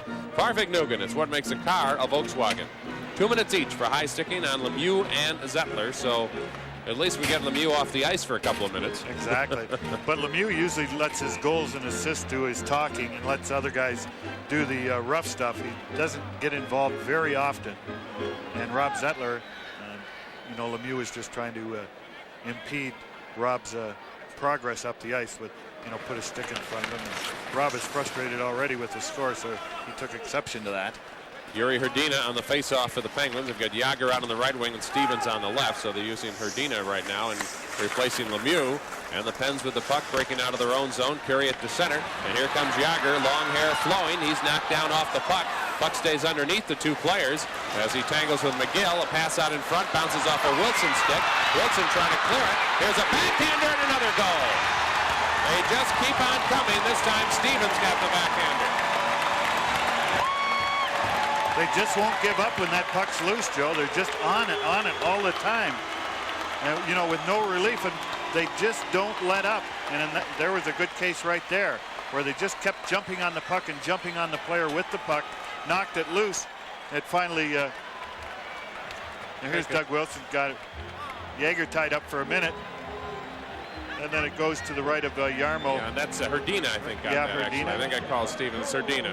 Yep, Yuri Hrdina got the goal. Everyone's getting in the action. Oh, I guess. He's been out for 13 games, so he wanted to be part of the fun, too. So Hrdina scores, and it is now 7-0. So, let's see if the Sharks can just hold their composure in a road game when you're getting taken apart like this. Odgers down to the Pittsburgh zone. They're coming from every angle, too. I mean, they've had every kind of goal you can imagine here tonight. Long shot, short shots, backhands, pass into the crease. Just missed that time as Pittsburgh almost got another one. Boy, the swarm is on. Coffey right out in front. Sharks have to cover up. Boy, this is getting real tough. And what a team player Paul Coffey is. He's all alone, 10 feet away from the net, and you see him telling Ray Bourque, sorry I couldn't get to you. Coffey doesn't shoot the puck when he has a chance. He wants to give the puck to Phil Bourque at the other side of the net. He tried twice and just couldn't get it to him. Well, George talking to some of his players. And all he can do at this stage of a game when it's like this is kind of use it as a teaching tool. Here's what you do. Here's what happened. Here's why what you can do to maybe prevent it from happening anymore. So 7-0.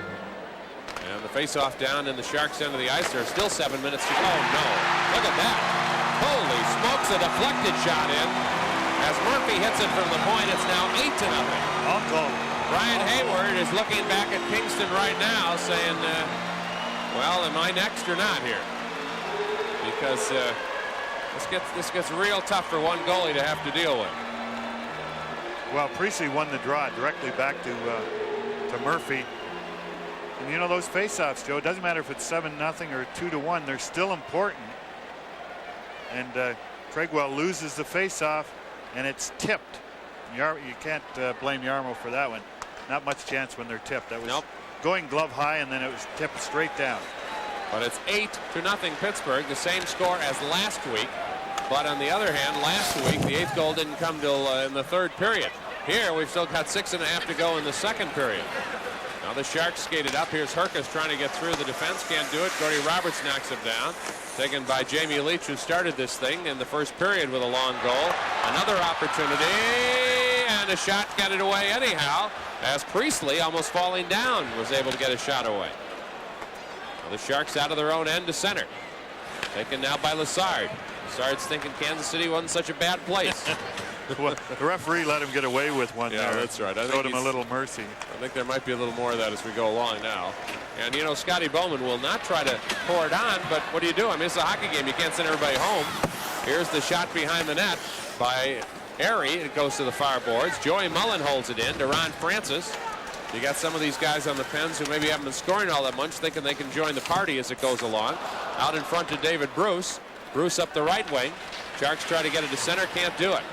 5.5 minutes remaining 2nd period. 8-0 Pittsburgh. Lead pass to Berezan. He's knocked off the puck. Back down to the Pittsburgh zone. Chance here as Lappin just couldn't quite get there. Back out to the point to Doug Wilson. His shot knocked down. Doug gets another crack at it, and Wendell Young clears it off. Over to David Bruce in the near corner. Now back to Joey Mullen. Back out to Francis. Francis up the right wing into the Sharks zone. He's ridden off into the corner and hit pretty hard by Lassard. Goes to McGill, around the boards and past Lappin and back down to the other end of the ice with 5 minutes exactly remaining in the 2nd period. Taglianetti goes back to pick it up for Pittsburgh. Line change for the Penguins as Recchi comes out along with Herdina, who just got one of the last few goals. Here's Falloon. And an offside play with 4:49 to go here in the 2nd period. So, 8-0 Pittsburgh. Timeout, and we'll be back here in just a moment.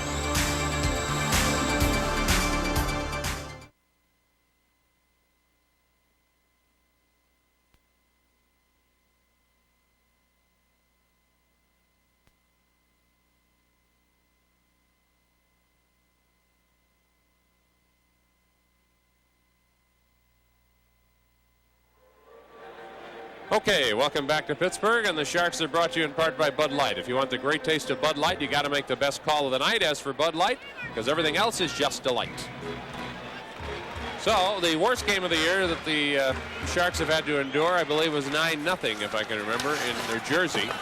So, they are in danger of that being matched here tonight, with Pittsburgh having so much time to still make it a little bit worse. Pat McLeod down in his own zone, gets it out to Kissio. Nice pass to Mullen on the left wing, but they call it offside. And the most goals the Pens have scored in a period is 7, and I think they're 1 away from that tonight. Yep. But you know, Scotty Bowman obviously doesn't want to run the score up. He's not that kind of a coach, and he would try to protect the Sharks if it was near the end of the 3rd period, Joe. How do you do it this early? Yeah, but how do you do it? You can't keep Lemieux off the ice, because he's making $3 million a year, and he wants to show everybody that he's a great player. We all know that, but he wants to put those points up on the board. He's the leading. Sorry. No. He's the leading scorer because he got 6 points against the Sharks last time, right? Well, that's right. Yep. Well, they've been coming so fast, I've hardly kept you up to date on all the goals. That the 7th one was Herdina from Stevens, and then Leach got the deflection on that shot by Murphy. It's 8-0 now. 4:20 to go, and another opportunity. And the Sharks are just offside. I think their concentration is being hurt now, as you might think it should be, I guess, at this stage. Well, it's embarrassing too, Joe. Yeah, yeah. You're in the NHL, and nobody likes to lose by this score. The only thing I can tell you is that no matter how good a team is, everybody goes through one of these during a year, and that means from the top to the bottom. You'll see that. There's a Sharks sweater there. He's not quite sure who to cheer for with a Penguins hat on his head. I bet he has a good idea right now. Yeah, I guess jump on the bandwagon. Puck back down to the Pittsburgh zone, and it's cleared off by Wendell Young out to the point and beyond. So back to get it is Rob Zettler. Zettler over to the far side. 4 minutes to go in the second period as Zettler shoots it to center to Kissio. Kissio across the blue line. Tried to pass to the left wing. He has a chance for Mullen, but it's knocked away. Good work by the Pens to take it away and bring it back up the right wing. Pass for Herdinez a little bit too far. He'll chase it into the corner. He's driven off the puck, but Recchi has it, and he's going to try a wrap it again. Passes to Coffey, who just missed getting goal number 9. Back in behind the net to Kissio. Around the boards it goes as they hold it in. Recchi back to the point. Chance here. Slap shot deflected out of the rink. Paul Coffey with that shot. Jarmo's wondering whether he would have been better off if he had broken his wrist in New York. Yeah, maybe that should have hurt a little bit more than it did. He's a real competitor, and he just feels lousy, as do all the Sharks. But as a line, you know, when you're sitting on the bench in a situation like this, Joe, you get together with your lineup, with your line mates, and you say, you know, let's go out there and have none against, you know, because the next day when they put up those numbers, and those are the big things for the players, which aren't the big statistic for the public, but it's goals against, which is the coach big factor. Right. Exactly. David Williams down in his own end of the ice. Pittsburgh continues to keep the puck in the Shark zone. Around the far sides it goes to Odgers, and Odgers at least gets it out to center. What was your worst game? How bad did the Blackhawks ever lose? Well, I think 12. 12-0? Yeah. Wow. We had 5 guys who made the All-Star team. And still lost the game 12-0. Right. Huh? Oh my goodness. We were lucky to get nothing, I think. Around the near boards to Fenton. Fenton in behind the net to Odgers. Odgers lost it. Stolen away by Everson. Sharks would love to at least get the shutout, and they almost did. They almost broke it. Wendell Young wasn't sure he even had it there for a moment.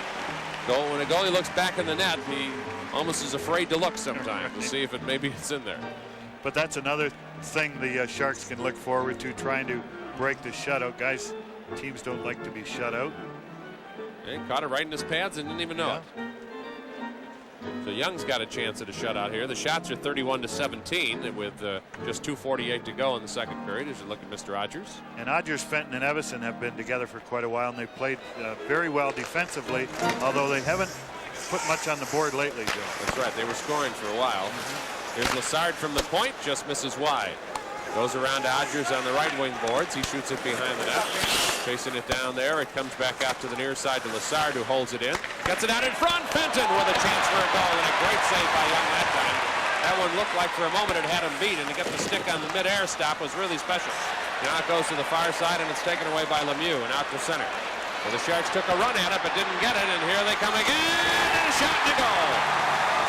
And Stevens joins the party. Kevin Stevens, of course. Kevin Stevens joins the party. A Boston College Eagle and a former Olympian, and he showed his strength, his speed, and showed his ho-hum quality after scoring a goal too.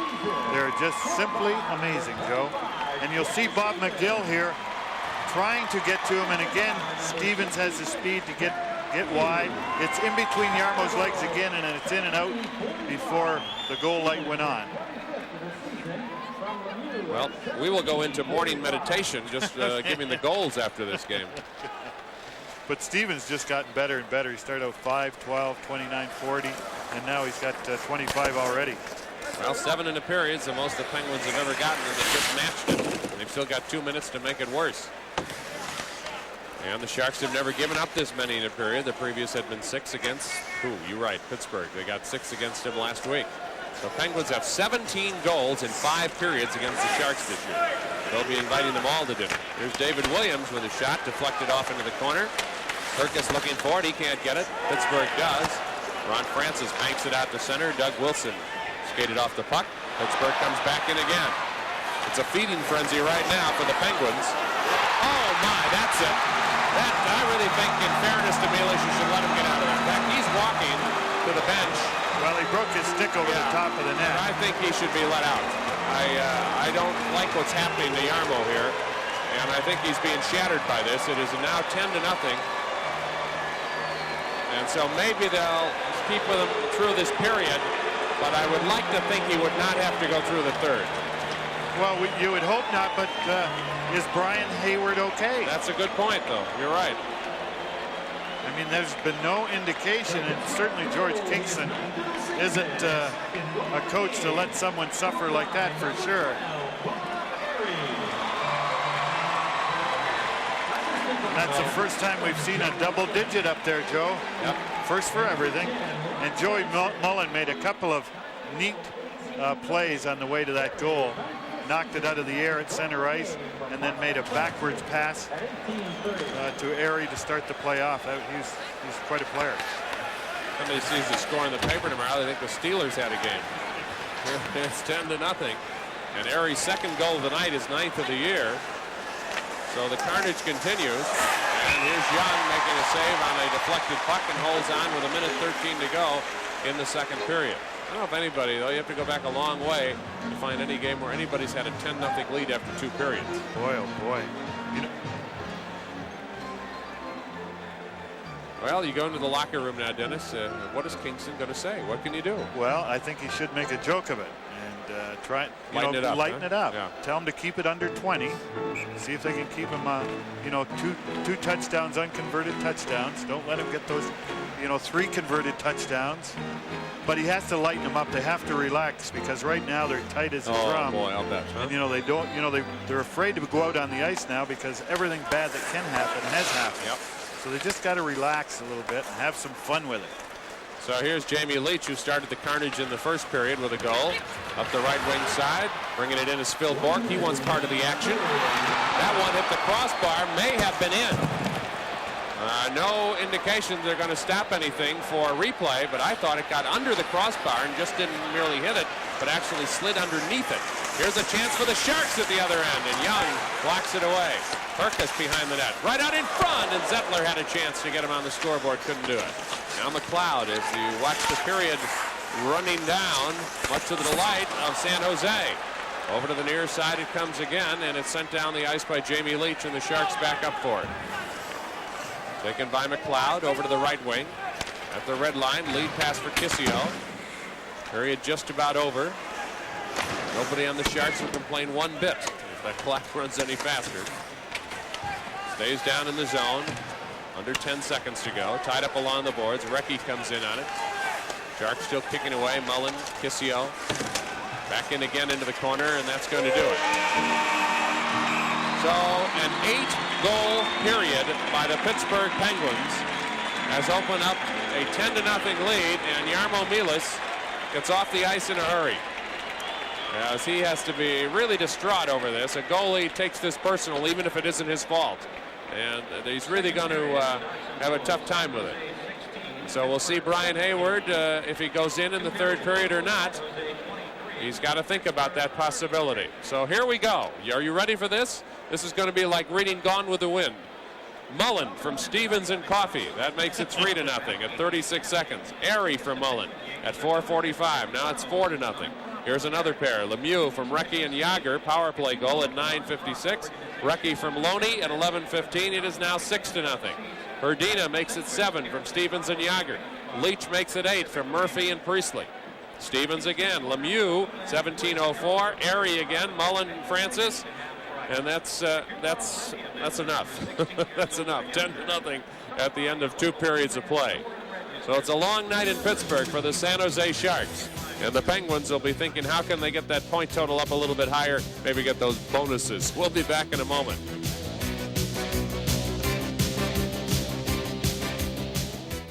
Baloney that you get in baseball, where a guy makes a hand signal after he gets a home run, or he looks funny at somebody with a slide. I mean, all that kind of baloney that baseball players go through is really ludicrous. And hockey is serious business. They don't like each other, they punch you out. Right. Or they don't play games. And so nobody is going to be, as you say, offended of the score. They're personally offended that it happened, but they're not going to say you really did us in like that. Or sometimes it happens in football too. And by the way, the third period of tonight's game is brought to you by Bank of America, because today you need all the bank you can get. And right now the Sharks could lose a storage vault in front of the net made of cast iron, and maybe slow down the Penguins. But I think the Sharks would be delighted if they could just get a couple of goals and feel that they didn't let it be a complete washout where they were completely shut out by the Penguins for a second straight time. So the Sharks have the puck in their own zone. That's Doug Wilson along the near boards. Sharks bring it up to center. Paul Fenton shoots it in, goes in behind the net, races around to the near side to Odgers. Odgers carries it into the boards along with Stevens.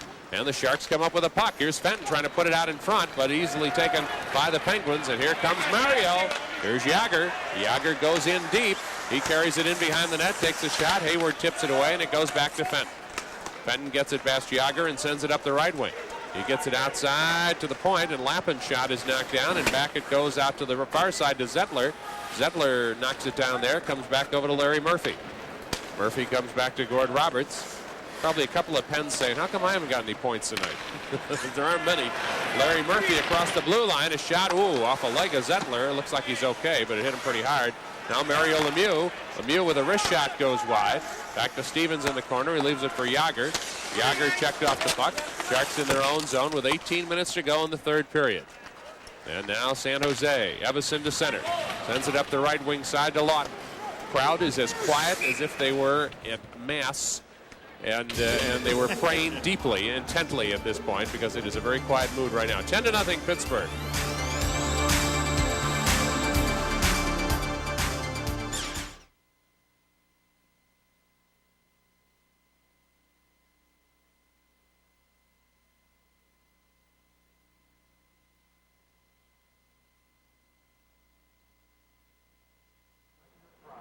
Okay, face off to the left-hand side of Brian Hayward at the Sharks' end of the ice. It's 10-0 Pittsburgh. It's early in the third period. Well, one way to get out of getting out of playing here in Pittsburgh is not have your name put in the lineup. And Billy Ray did that to me once. He forgot to put my name in the lineup. So you got the night off? I got the one shift and I got the night off. Because they realized you were out there and shouldn't be, right? As we get an icing here? Exactly. You know, the first shift, no one knew that my name wasn't in the lineup, and Doug Jarrett was our acting captain. Went over to the penalty box, and they were over there for about 5 minutes. We finally realized that somebody's name wasn't in the lineup, and Doug Jarrett came back to the bench, and, you know, I'm anxious to get going. And I said to Dougie, whoever it is, get him out of here and let's get going. And he looked me right in the eye and he said, it's you. Okay. So I gave my Jackie Gleason impression as I skated to the exit. Up to Lamont for dinner. And the Blackhawks won that game. I think it was 9-1, so I missed out on all the fun that night as well. Ron Francis on the draw. If you have to say one deal maybe completely set up the Penguins to win that cup last year, it had to be getting Samuelson and Francis from Hartford late last season. That really paid off for him in the Stanley Cup playoffs. Nice work by Craig Patrick to engineer that deal. Samuelson, by the way, is still out tonight. He has a elbow problem. He had some bone chips removed with arthroscopic surgery. They thought he might be back tonight, but clearly they haven't needed him very badly. Puck at center ice. Francis has it bounce off of his stick. Now Hayward clears it to the near boards. 10-0 Pittsburgh in the third period. Back to get it is Bob McGill. Crowd just sitting quietly now, watching, waiting for some more goal explosions. If they can get it, but here's a chance for San Jose. But the puck comes loose to the near boards. Bob Airy takes it. Airy sends it back out to Coffey. Coffey across the blue line into the San Jose end. It comes loose, and Francis trying to backhand pass. Almost worked pretty good to Mullen, but the Sharks took it away and get it back to center. Now San Jose into the Pittsburgh zone, and the Sharks are in the middle of a line change. So right now Evison's down there Lawton's down there all by himself. Puck into the corner. Lappin looking for it there along the far boards. Passes out in front, and it just jumps over the stick of Berezan. It was close in for an opportunity. Down the left wing side comes Priestley. Good move, and he's got a man in the middle, Bork. And Doug Wilson breaks it up and lands on top of the puck, so we'll have a face-off in the Sharks zone. 16:36 remaining here in the third period. Pittsburgh rolling along. It's 10-0. We'll be back.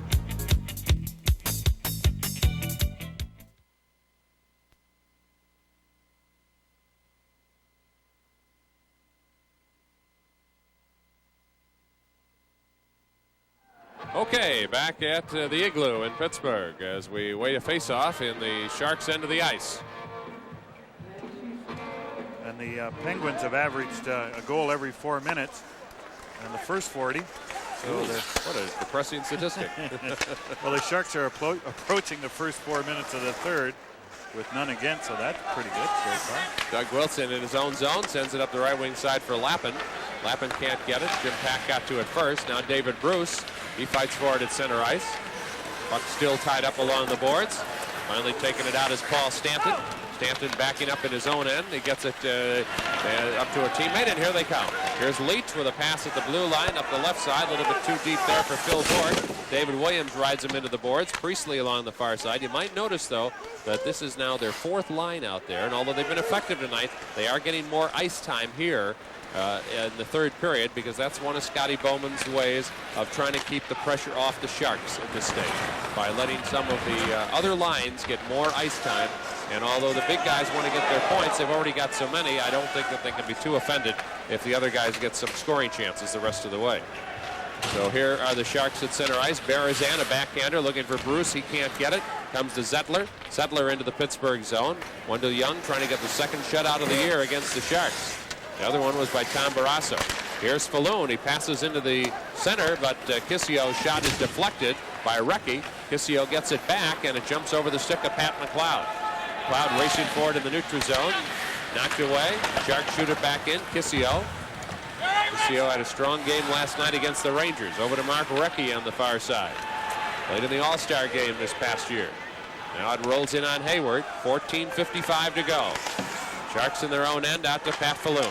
Back out it comes to Gordy Roberts. Puck loose there. Here's another chance for Pittsburgh, but the Sharks deflected and clear the zone. One thing you got to remember, whether it's hockey or football particularly, much more so than almost any other sport, you cannot start taking it easy. Here's Kissio with a backhander. It's blocked away in front. The reason I bring that up is that that's when you get hurt, Dennis. You got to play football and hockey all out, because if you let up, you're going to get it. Exactly. Something's going to happen. Every time you let up, and I know this from experience, Joe, you get hurt. And you have to play full speed. When you win to take your check, you have to do it at full speed. And everything you do, you just have to continue to do it at full speed or you're in trouble. Here's a chance for Stevens, and it rolls to Yager on the far side as the big line is back out. Stevens with another shot. Hayward makes the save. Back to the near corner to Pat Falloon, and back out past the point, past Coffey, and back down to the other end. We'll get an icing call here. And so the face-off will be with 14 minutes to go, back down at the Sharks' end of the ice. Look at Peter Taglianetti of the Pittsburgh Penguins. There's your score, and we'll be back.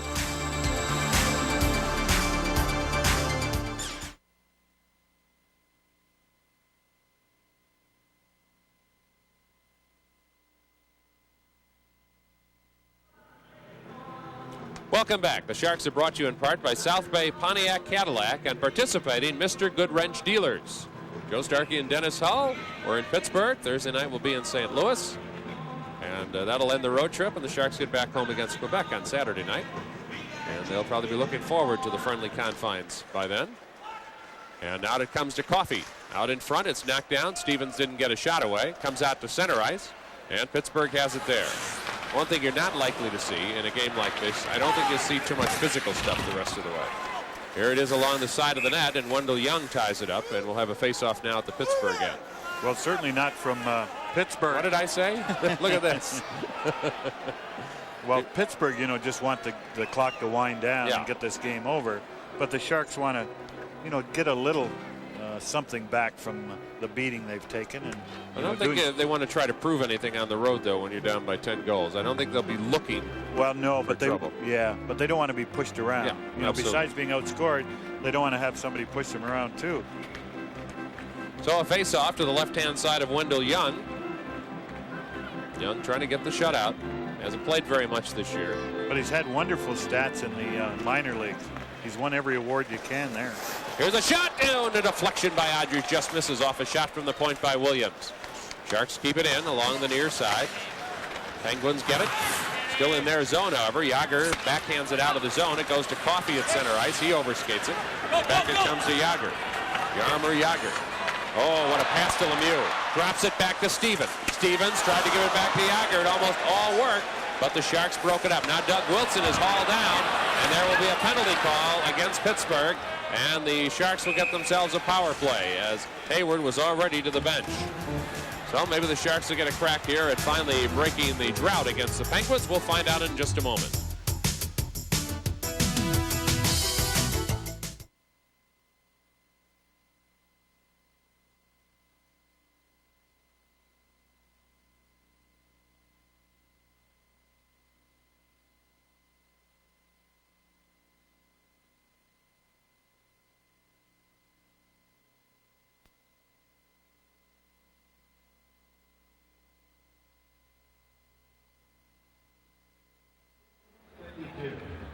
So Kevin Stevens, not only the leading scorer in the National Hockey League entering tonight's game, but also the leading penalty man on Pittsburgh. Here's why. And you know, the Penguins tried a couple of fancy passes with Steven Yeager and Lemieux, and that's one way that players sort of keep the score down. They try and make fancy plays, and Stevens lost the puck, and Doug Wilson sort of took a little dive, and the referee's going to call as many penalties as he can against Pittsburgh, I think. So now the puck down in the Pittsburgh zone, controlled along the boards by Herkus. Herkus, good pass along the left point to Doug Wilson. His shot blocked out in front, and room for Joey Mullen to clear the zone. He gets it up to Ron Francis. Francis in the neutral zone. He loses it. Sharks will back up on their own end to try to get this thing started again as Doug Wilson takes it on the far side. Wilson back to the near boards. Now the Sharks start to skate up. Goes up the right wing a little bit too deep, and it's cleared by Jim Pack back into the Sharks end of the ice. Back in behind the net to Doug Wilson. Wilson will quarterback the offense. That's his role on the power play. Up the right wing side it goes to Pat McLeod. McLeod around the boards on the far side to Lawton. Lawton is out there with Herkus right now, and Craigwell back out to the point again to Doug. Doug winds up from the blue line. Oh, he hit his own teammate and hurt him. You can see Lawton knocked down off of that play and fell down and trying to shake it off. I guess he's okay. Back it comes to Craigwell. Craigwell into the Pittsburgh zone. Good pass in deep. Here's Herkus. Herkus at the goal line. Herkus has men out in front. He carries it in himself. They get it back out to the point to Zettler. His shot is blocked. Over to Lawton. Lawton and Larry Murphy. Now Craigwell on the puck. The power play down to 47 seconds. Back in behind the net. Craigwell lays it out there for Herkus, but it's blocked away out to Recchi. Recchi banks it out to center. Back to get it, Pat McLeod at the Sharks blue line. 11:44 to go, third period. Now Phil Bourque has the puck in his own zone. Here side to Gordy Roberts. And he shoots it to the other end, and we're down to just 25 seconds on the power play. San Jose behind its own net. Trailing 10-0, third period. Lead pass to center. Comes up the right wing, goes to Berezan. Berezan goes in deep into the corner. Berezan swings around with it. Tried to get it back to the point. Williams couldn't control it. And they have to trip him, and why not? I mean, if you gotta use a lasso, you gotta bring down Mario in a spot like that before he gets another breakaway. Exactly, and that, you know, he scored a shorthanded goal the last power play. Same kind of play. The same kind of play. They finally got him to the ice this time. David Williams brought him down, and that's saying something tonight. So Williams 2 minutes for hooking. 8:45 of the third period.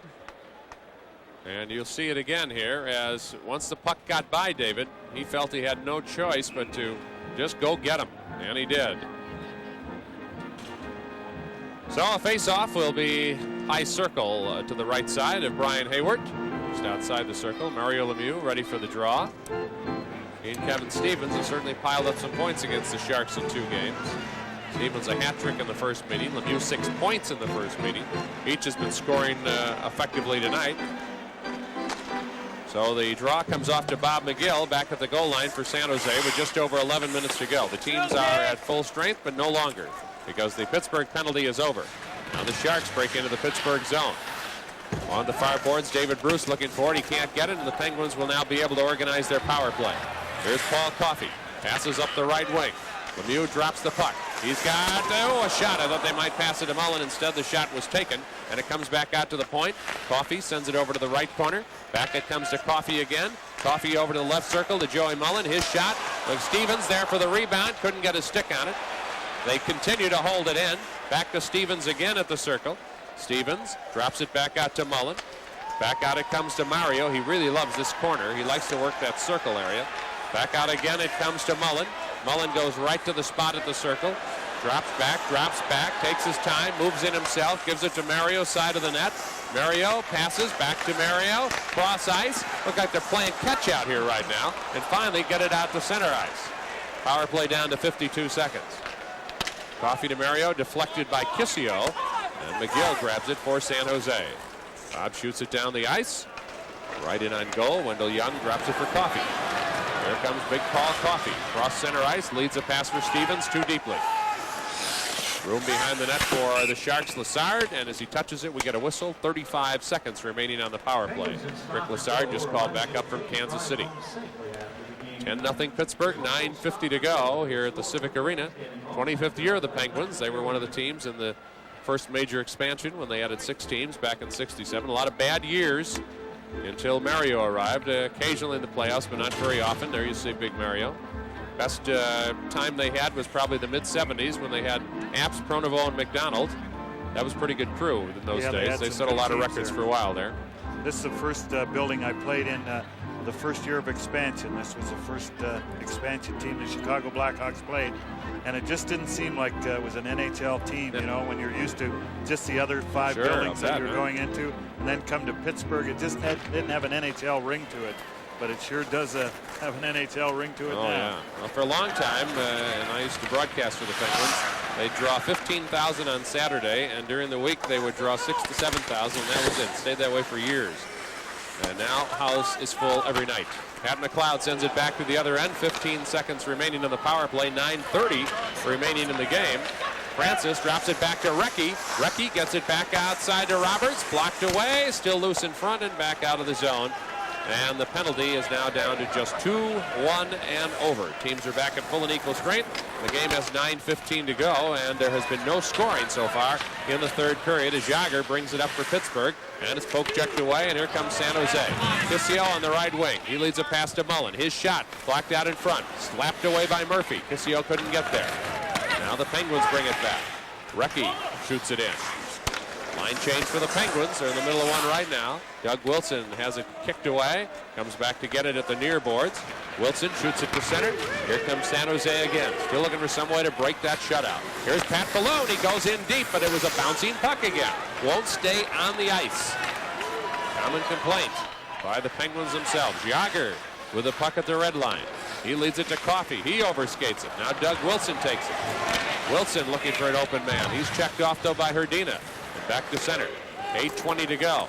Well, it's not a running clock, but it's coming close to it. Both teams are really just letting the game flow right now and keep the clock moving with this one-sided score.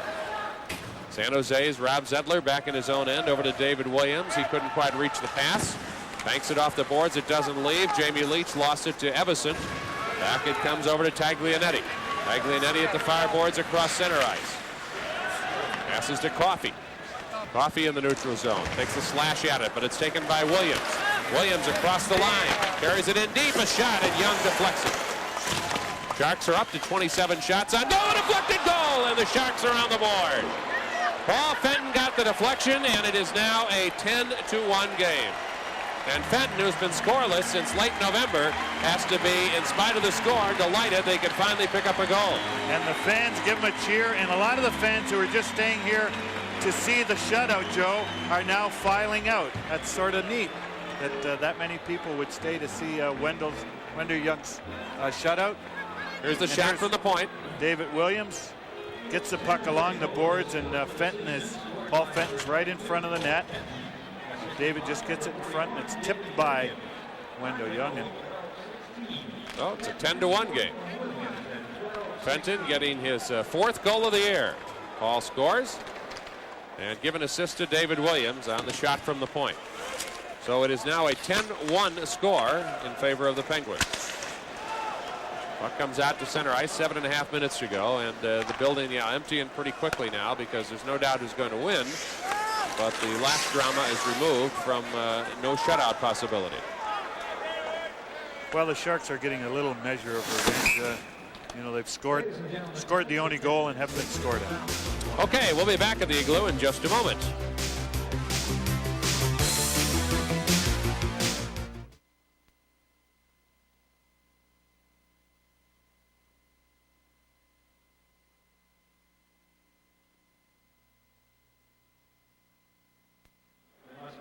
Tonight's Sharks game is brought to you in part by Bank of America, because today you need all the bank you can get. 10-1 Pittsburgh and a sellout crowd. The capacity is 16,164, and that's tonight's attendance. Priestley ready for the faceoff. Down in the Sharks' end of the ice against Cragwell. It comes out to the point, and a deflected shot just off the stick of Hayward. He just got enough of it to keep Stanton's shot from going into the net. Back out to center ice. Sharks grab it there. Back up at their own blue line. 7 minutes to go in the third period. 8 goals in the second period for the Pittsburgh Penguins. Most ever scored against the Sharks in a period, most ever for the Pens in a period. Pittsburgh along the near side to Bob Airy, who's had 2 goals tonight and one an absolute beauty. Pens bring it up, flip it in. Goes in behind Brian Hayward, who's working the third period after Milas lived through the horror of the first two and gave up all 10 goals. Shot by Brian Lawton, knocked down by Young, and it's cleared over to Gord Roberts. Roberts leads it up to center, too deep. Doug Wilson got it, lost it to Jágr, back into Murphy. Chance there for Lappin almost to steal it, couldn't quite get it. Now it's tied up against the boards on the far side. And we'll take a little timeout here. Down to 6:20 to play in the game. We'll be right back in Pittsburgh.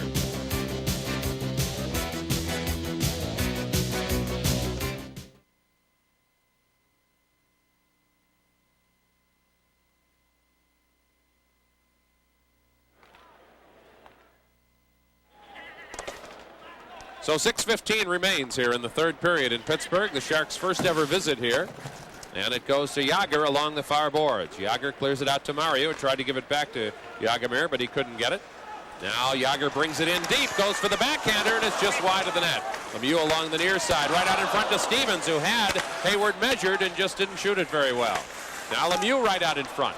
It rolls back out to the point to Roberts. He sends it over to the right wing side to Jágr. His shot deflected by Hayward. And back out it comes to the blue line, and San Jose has some room. David Bruce sends it up the right wing, goes in behind the net all the way around to the far side past Berezan. Sharks get possession. Here's a chance for Williams. Moves in, and a good play by Young to eliminate the angle. Williams takes it back at the near boards. 5.5 minutes to play. Pittsburgh to center. Room here for number 66 with Stevens, and it's deflected. Kind of a half-hearted try, almost as if, I don't know if I should do this or not. On the far boards to David Bruce. Pass out in front and a goal. And the Sharks get their second goal on a reflection by Berezan. And a couple of guys, Berezan and Fenton, who have been really working hard over the past few weeks. No results for all that hard work, and they're finally getting it tonight. Unfortunately, it's in a losing cause. Well, they'll take it, though. It'll make them feel a lot better after this thing when it's over. To know that they didn't quit, that they kept hustling and got something out of it. Here's the pass from the corner. Right out in front and a couple of tip-ins. Just got to get some shots on net. And, you know, 41-30 the shots on net, and that's not overwhelming, Joe. As you would think with the score 10-2 that it would be a lot more than that. But the Penguins have just had a lot of quality shots. Berezan has his 5th goal of the year. The pass was from David Bruce and also an assist to David Williams. So 10-2 with under 5 minutes to play. Sharks' first 2 goals of the year against Pittsburgh. They've been outscored 18-2 in 2 games. Pat Falloon into the Pittsburgh zone. Now it comes back to center ice. And back in behind Wendell Young. So Young won't get a shutout, but he'll take the victory, I'm sure, and live very happily with that. Now Taglianetti up to center ice for the Penguins. Up the right wing, too deep. Lassard chasing it down behind Brian Hayward with 4.5 minutes to play in the third period. Almost a giveaway there to Herdina, but it's taken along the near side by Kissio. Lassard comes in trying to get it. It comes to Falloon. Falloon gets it to Kissio. Up to center ice, brings it to the blue line. A little flip in, and it's taken by Pittsburgh. Back out to center to Recchi. Recchi leads a pass up to Tony, and it's back to the near side to Falloon. And the clock just over 4 minutes to go. Falloon with a shot. Young makes the grab, drops it in behind the net. Pittsburgh has outshot the Sharks 41-31. It was 16-7 in the first period. And even in the big period, though, when they got all those goals, 8 goals, it was only 17-16 in shots. Dennis pointed out that it's the quality, not the quantity. It's usually the story. Here's another chance for San Jose as Fenton tried to tip one from Evason. Evason gets it at the goal line. Back in behind the net. Tangled for there. Hodgers gets it ahead of Francis. And it's still tied up against the boards. Fenton comes in along with Jim Pack. Pack without his helmet, and so you always looks nice to see another guy out there without a helmet. It kind of gives an extra flavor to the game. Back out in the zone, though. It stays in. Sharks keep it in. Here's another chance, and a deflection right underneath Young by Fenton. So Fenton almost got a second goal here. Well, the clock is down to 3:17 to play. Pittsburgh with a big lead, and we'll be back in Pittsburgh in a moment.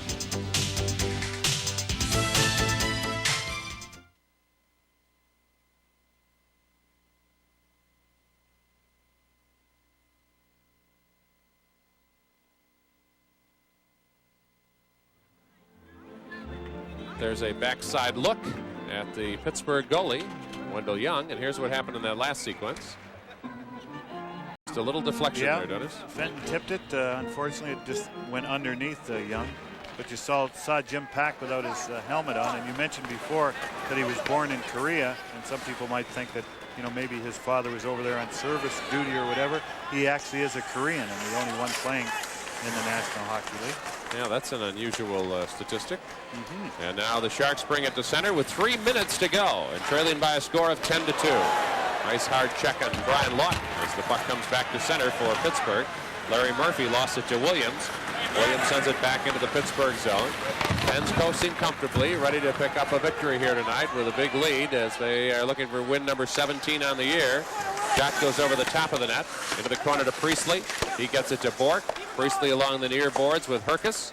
Now back in behind the net, taken by Bork. Bork trying to bang it back out in front, can't do it. Here's a pass out in front. Backhander on Hayward, makes the save and a clear out to center. Sharks coming down into the Pittsburgh zone, trying to get control there. Can't quite do it as Herkus ridden off the puck. And it's cleared now back into the Sharks end of the ice with 2:15 to play in the game. Sharks trailing 10-2 as they bring it up the left wing. David Bruce shoots it around the boards. Just completing a line change as the Pens go back to get it. Yager has it. Coffey out there. Taglianetti, Stevens, and Lemieux, the rest of the Pens out on the ice with under 2 minutes to go. So they'll be looking for one more. Here's Coffey to the blue line. Open man on the right wing, and they pass it to Lemieux, but it's behind him. Mario turns around, and his shot is deflected. Stevens goes for it in the corner. Stevens already a 4-goal game and 4 hat tricks this year. Now to Yager. Yager back to Stevens. Shot knocked down in front by McLeod. Minute and a half to go. Up the right wing boards, here comes Lappin. Lappin a lead pass. Deflected, but the Sharks get it. Berezan to Bruce, back to Berezan. They tried to get it out in front to Lappin, couldn't do it. And it's sent back down to the other end. So back to get it is Bob McGill, and the Sharks make a line change, as do Pittsburgh. So here is Doug Wilson almost losing it in his end of the ice, but he gets it to Bob McGill. McGill out to Falloon. Falloon, easy pass up to center to Kissio. Sharks break down into the Pittsburgh zone again. Here's Falloon with a good, hard, quick wrist shot with under a minute to go in the game. Pens to center.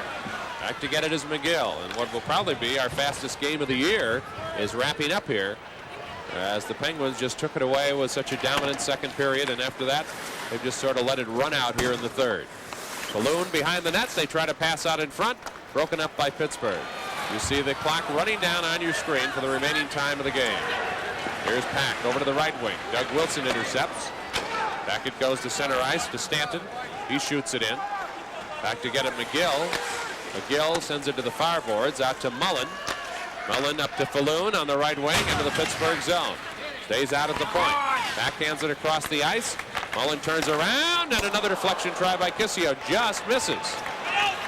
Now Pittsburgh with one last rush is all they got time for here. Recchi, a pass. Leach couldn't get it, knocked down, and this game is over. Mercifully. Yeah, that was a long night for the San Jose Sharks to absorb a beating like that tonight against the Stanley Cup champion Pittsburgh Penguins, who had this game as they wanted. And there's Jarmo Milas, who had to suffer so much through 2 periods. He gave up every goal in the game, having allowed 10 through 2 periods. And here are the third period goals. All the scoring done by San Jose. Fenton from Williams at 12:16, and then shortly thereafter, Berezan from Bruce and Williams at 14:48 to wrap up the score and break the shutout by a 10-2 final margin for the Pittsburgh Penguins, who have now taken 2 in a row so far this year from the San Jose Sharks. So the teams skate off the ice, so we've got more for you, so stay with us. But right now, it's timeout. The Penguins win it 10-2.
Okay. We don't need that.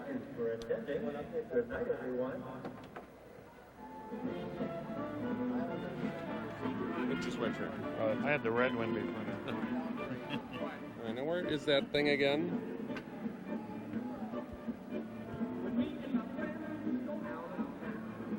A lot of help here. Yes, I know, you know. Jeez.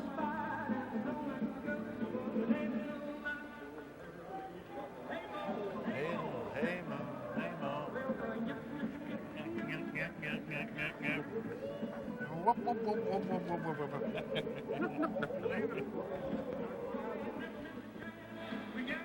You got to play the game billboard for me? BMW? Yeah, I think that's first. Give me both, though. Here's the billboard, and here's the promo.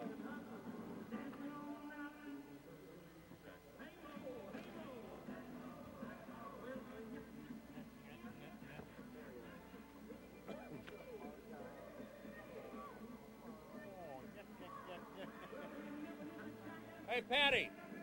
No, you can't hear me through there. How come I think I'm still doing the seals in games like this? Nothing changes for me. If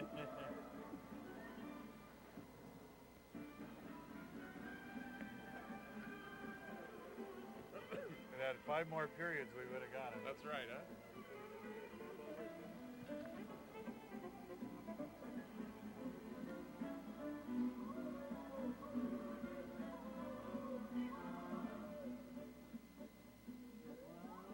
Yeah, hi, good to see you. Yeah, okay. I'm ready. Okay. We're ready.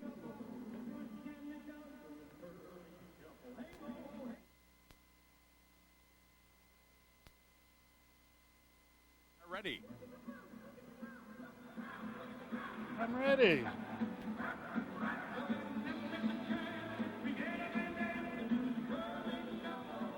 Right. Okay.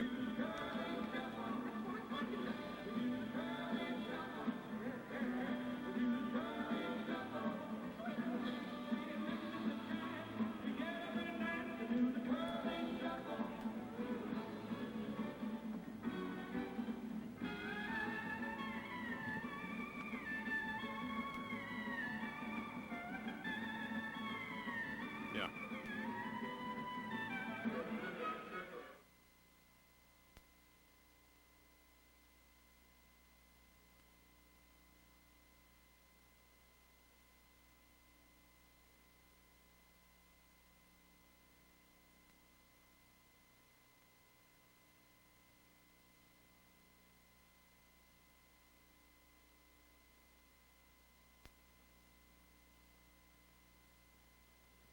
Okay, welcome back to the Civic Arena as the Pittsburgh Penguins win big tonight by a score of 10-2, and they certainly dominated this game in every phase. There can be no doubt about that. Tonight's BMW Play of the Game is brought to you by BMW, the ultimate driving machine.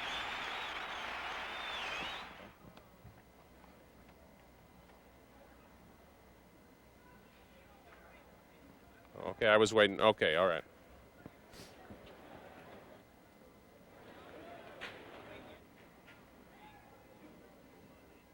Welcome back to the Civic Arena. The Penguins win by a score of 10-2 tonight over the Sharks, and tonight's BMW Play of the Game is brought to you by BMW, the ultimate driving machine. To arrange a thorough test drive, simply phone your nearest BMW dealer. And the play of the game was a pretty spectacular play, Dennis. There's no doubt about that. Bob Airey really put on a show. Well, he did, and this was the 4th goal, Joe, and for all intents and purposes put the game out of reach for the Sharks. But a great effort by Bob Airey. Yep, it was a very impressive performance overall by the Pittsburgh Penguins in this game here tonight. And we're going to take another look at the play here as you'll see him break down. And the key to this goal is the move against Bob McGill, who thought he was going to be able to take him out with his knee.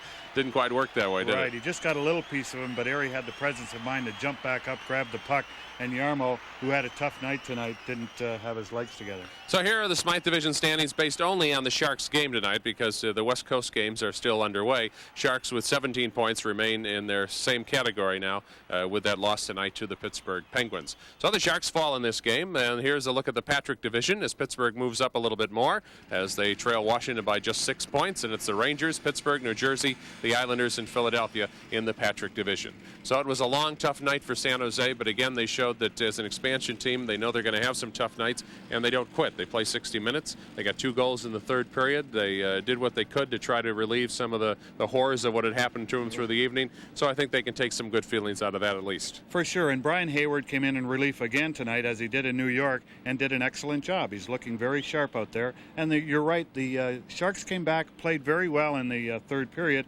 although I'm sure the Penguins were just taking the rest of the night off. But they outscored them and outplayed them in that third period. And the main thing you have to realize in the NHL, you build your team often around your own division, and the Penguins are in a division where you have a lot more physical type teams, bigger teams, and certainly that turned out to be the case here tonight. So I guess the Sharks could say they're lucky they don't have to play these guys 3 times all year.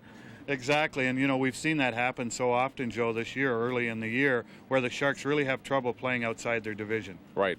Okay, that's it for tonight in this stage of our broadcast, and we'll tell you again that final score 10-2. And tonight's San Jose Sharks game has been brought to you in part by Southwest Airlines, bringing low fares and lots of flights to California. Remember what fares were like before Southwest Airlines? By Bud Light. Everything else is just a light. By the American Express card. Don't leave home without it. By Signer Buick Cadillac, Bridges Pontiac GMC, Don Mann's Hansel and Orthman, and by participating Mr. Goodwrench dealers. By your Northern California Zenith dealer. By Chevron's high-quality gasolines with Techroline. By Great Western's family of companies, $40 billion strong. By the Good Guys, for the best in audio, video, and a lot more, it's the Good Guys. We've got to be good. By D&J Hobby, your hobby and craft headquarters in the South Bay. And by Toyota. The more you know, the more likely you'll buy a Toyota. Test drive the all-new 1992 Camry at your dealer today.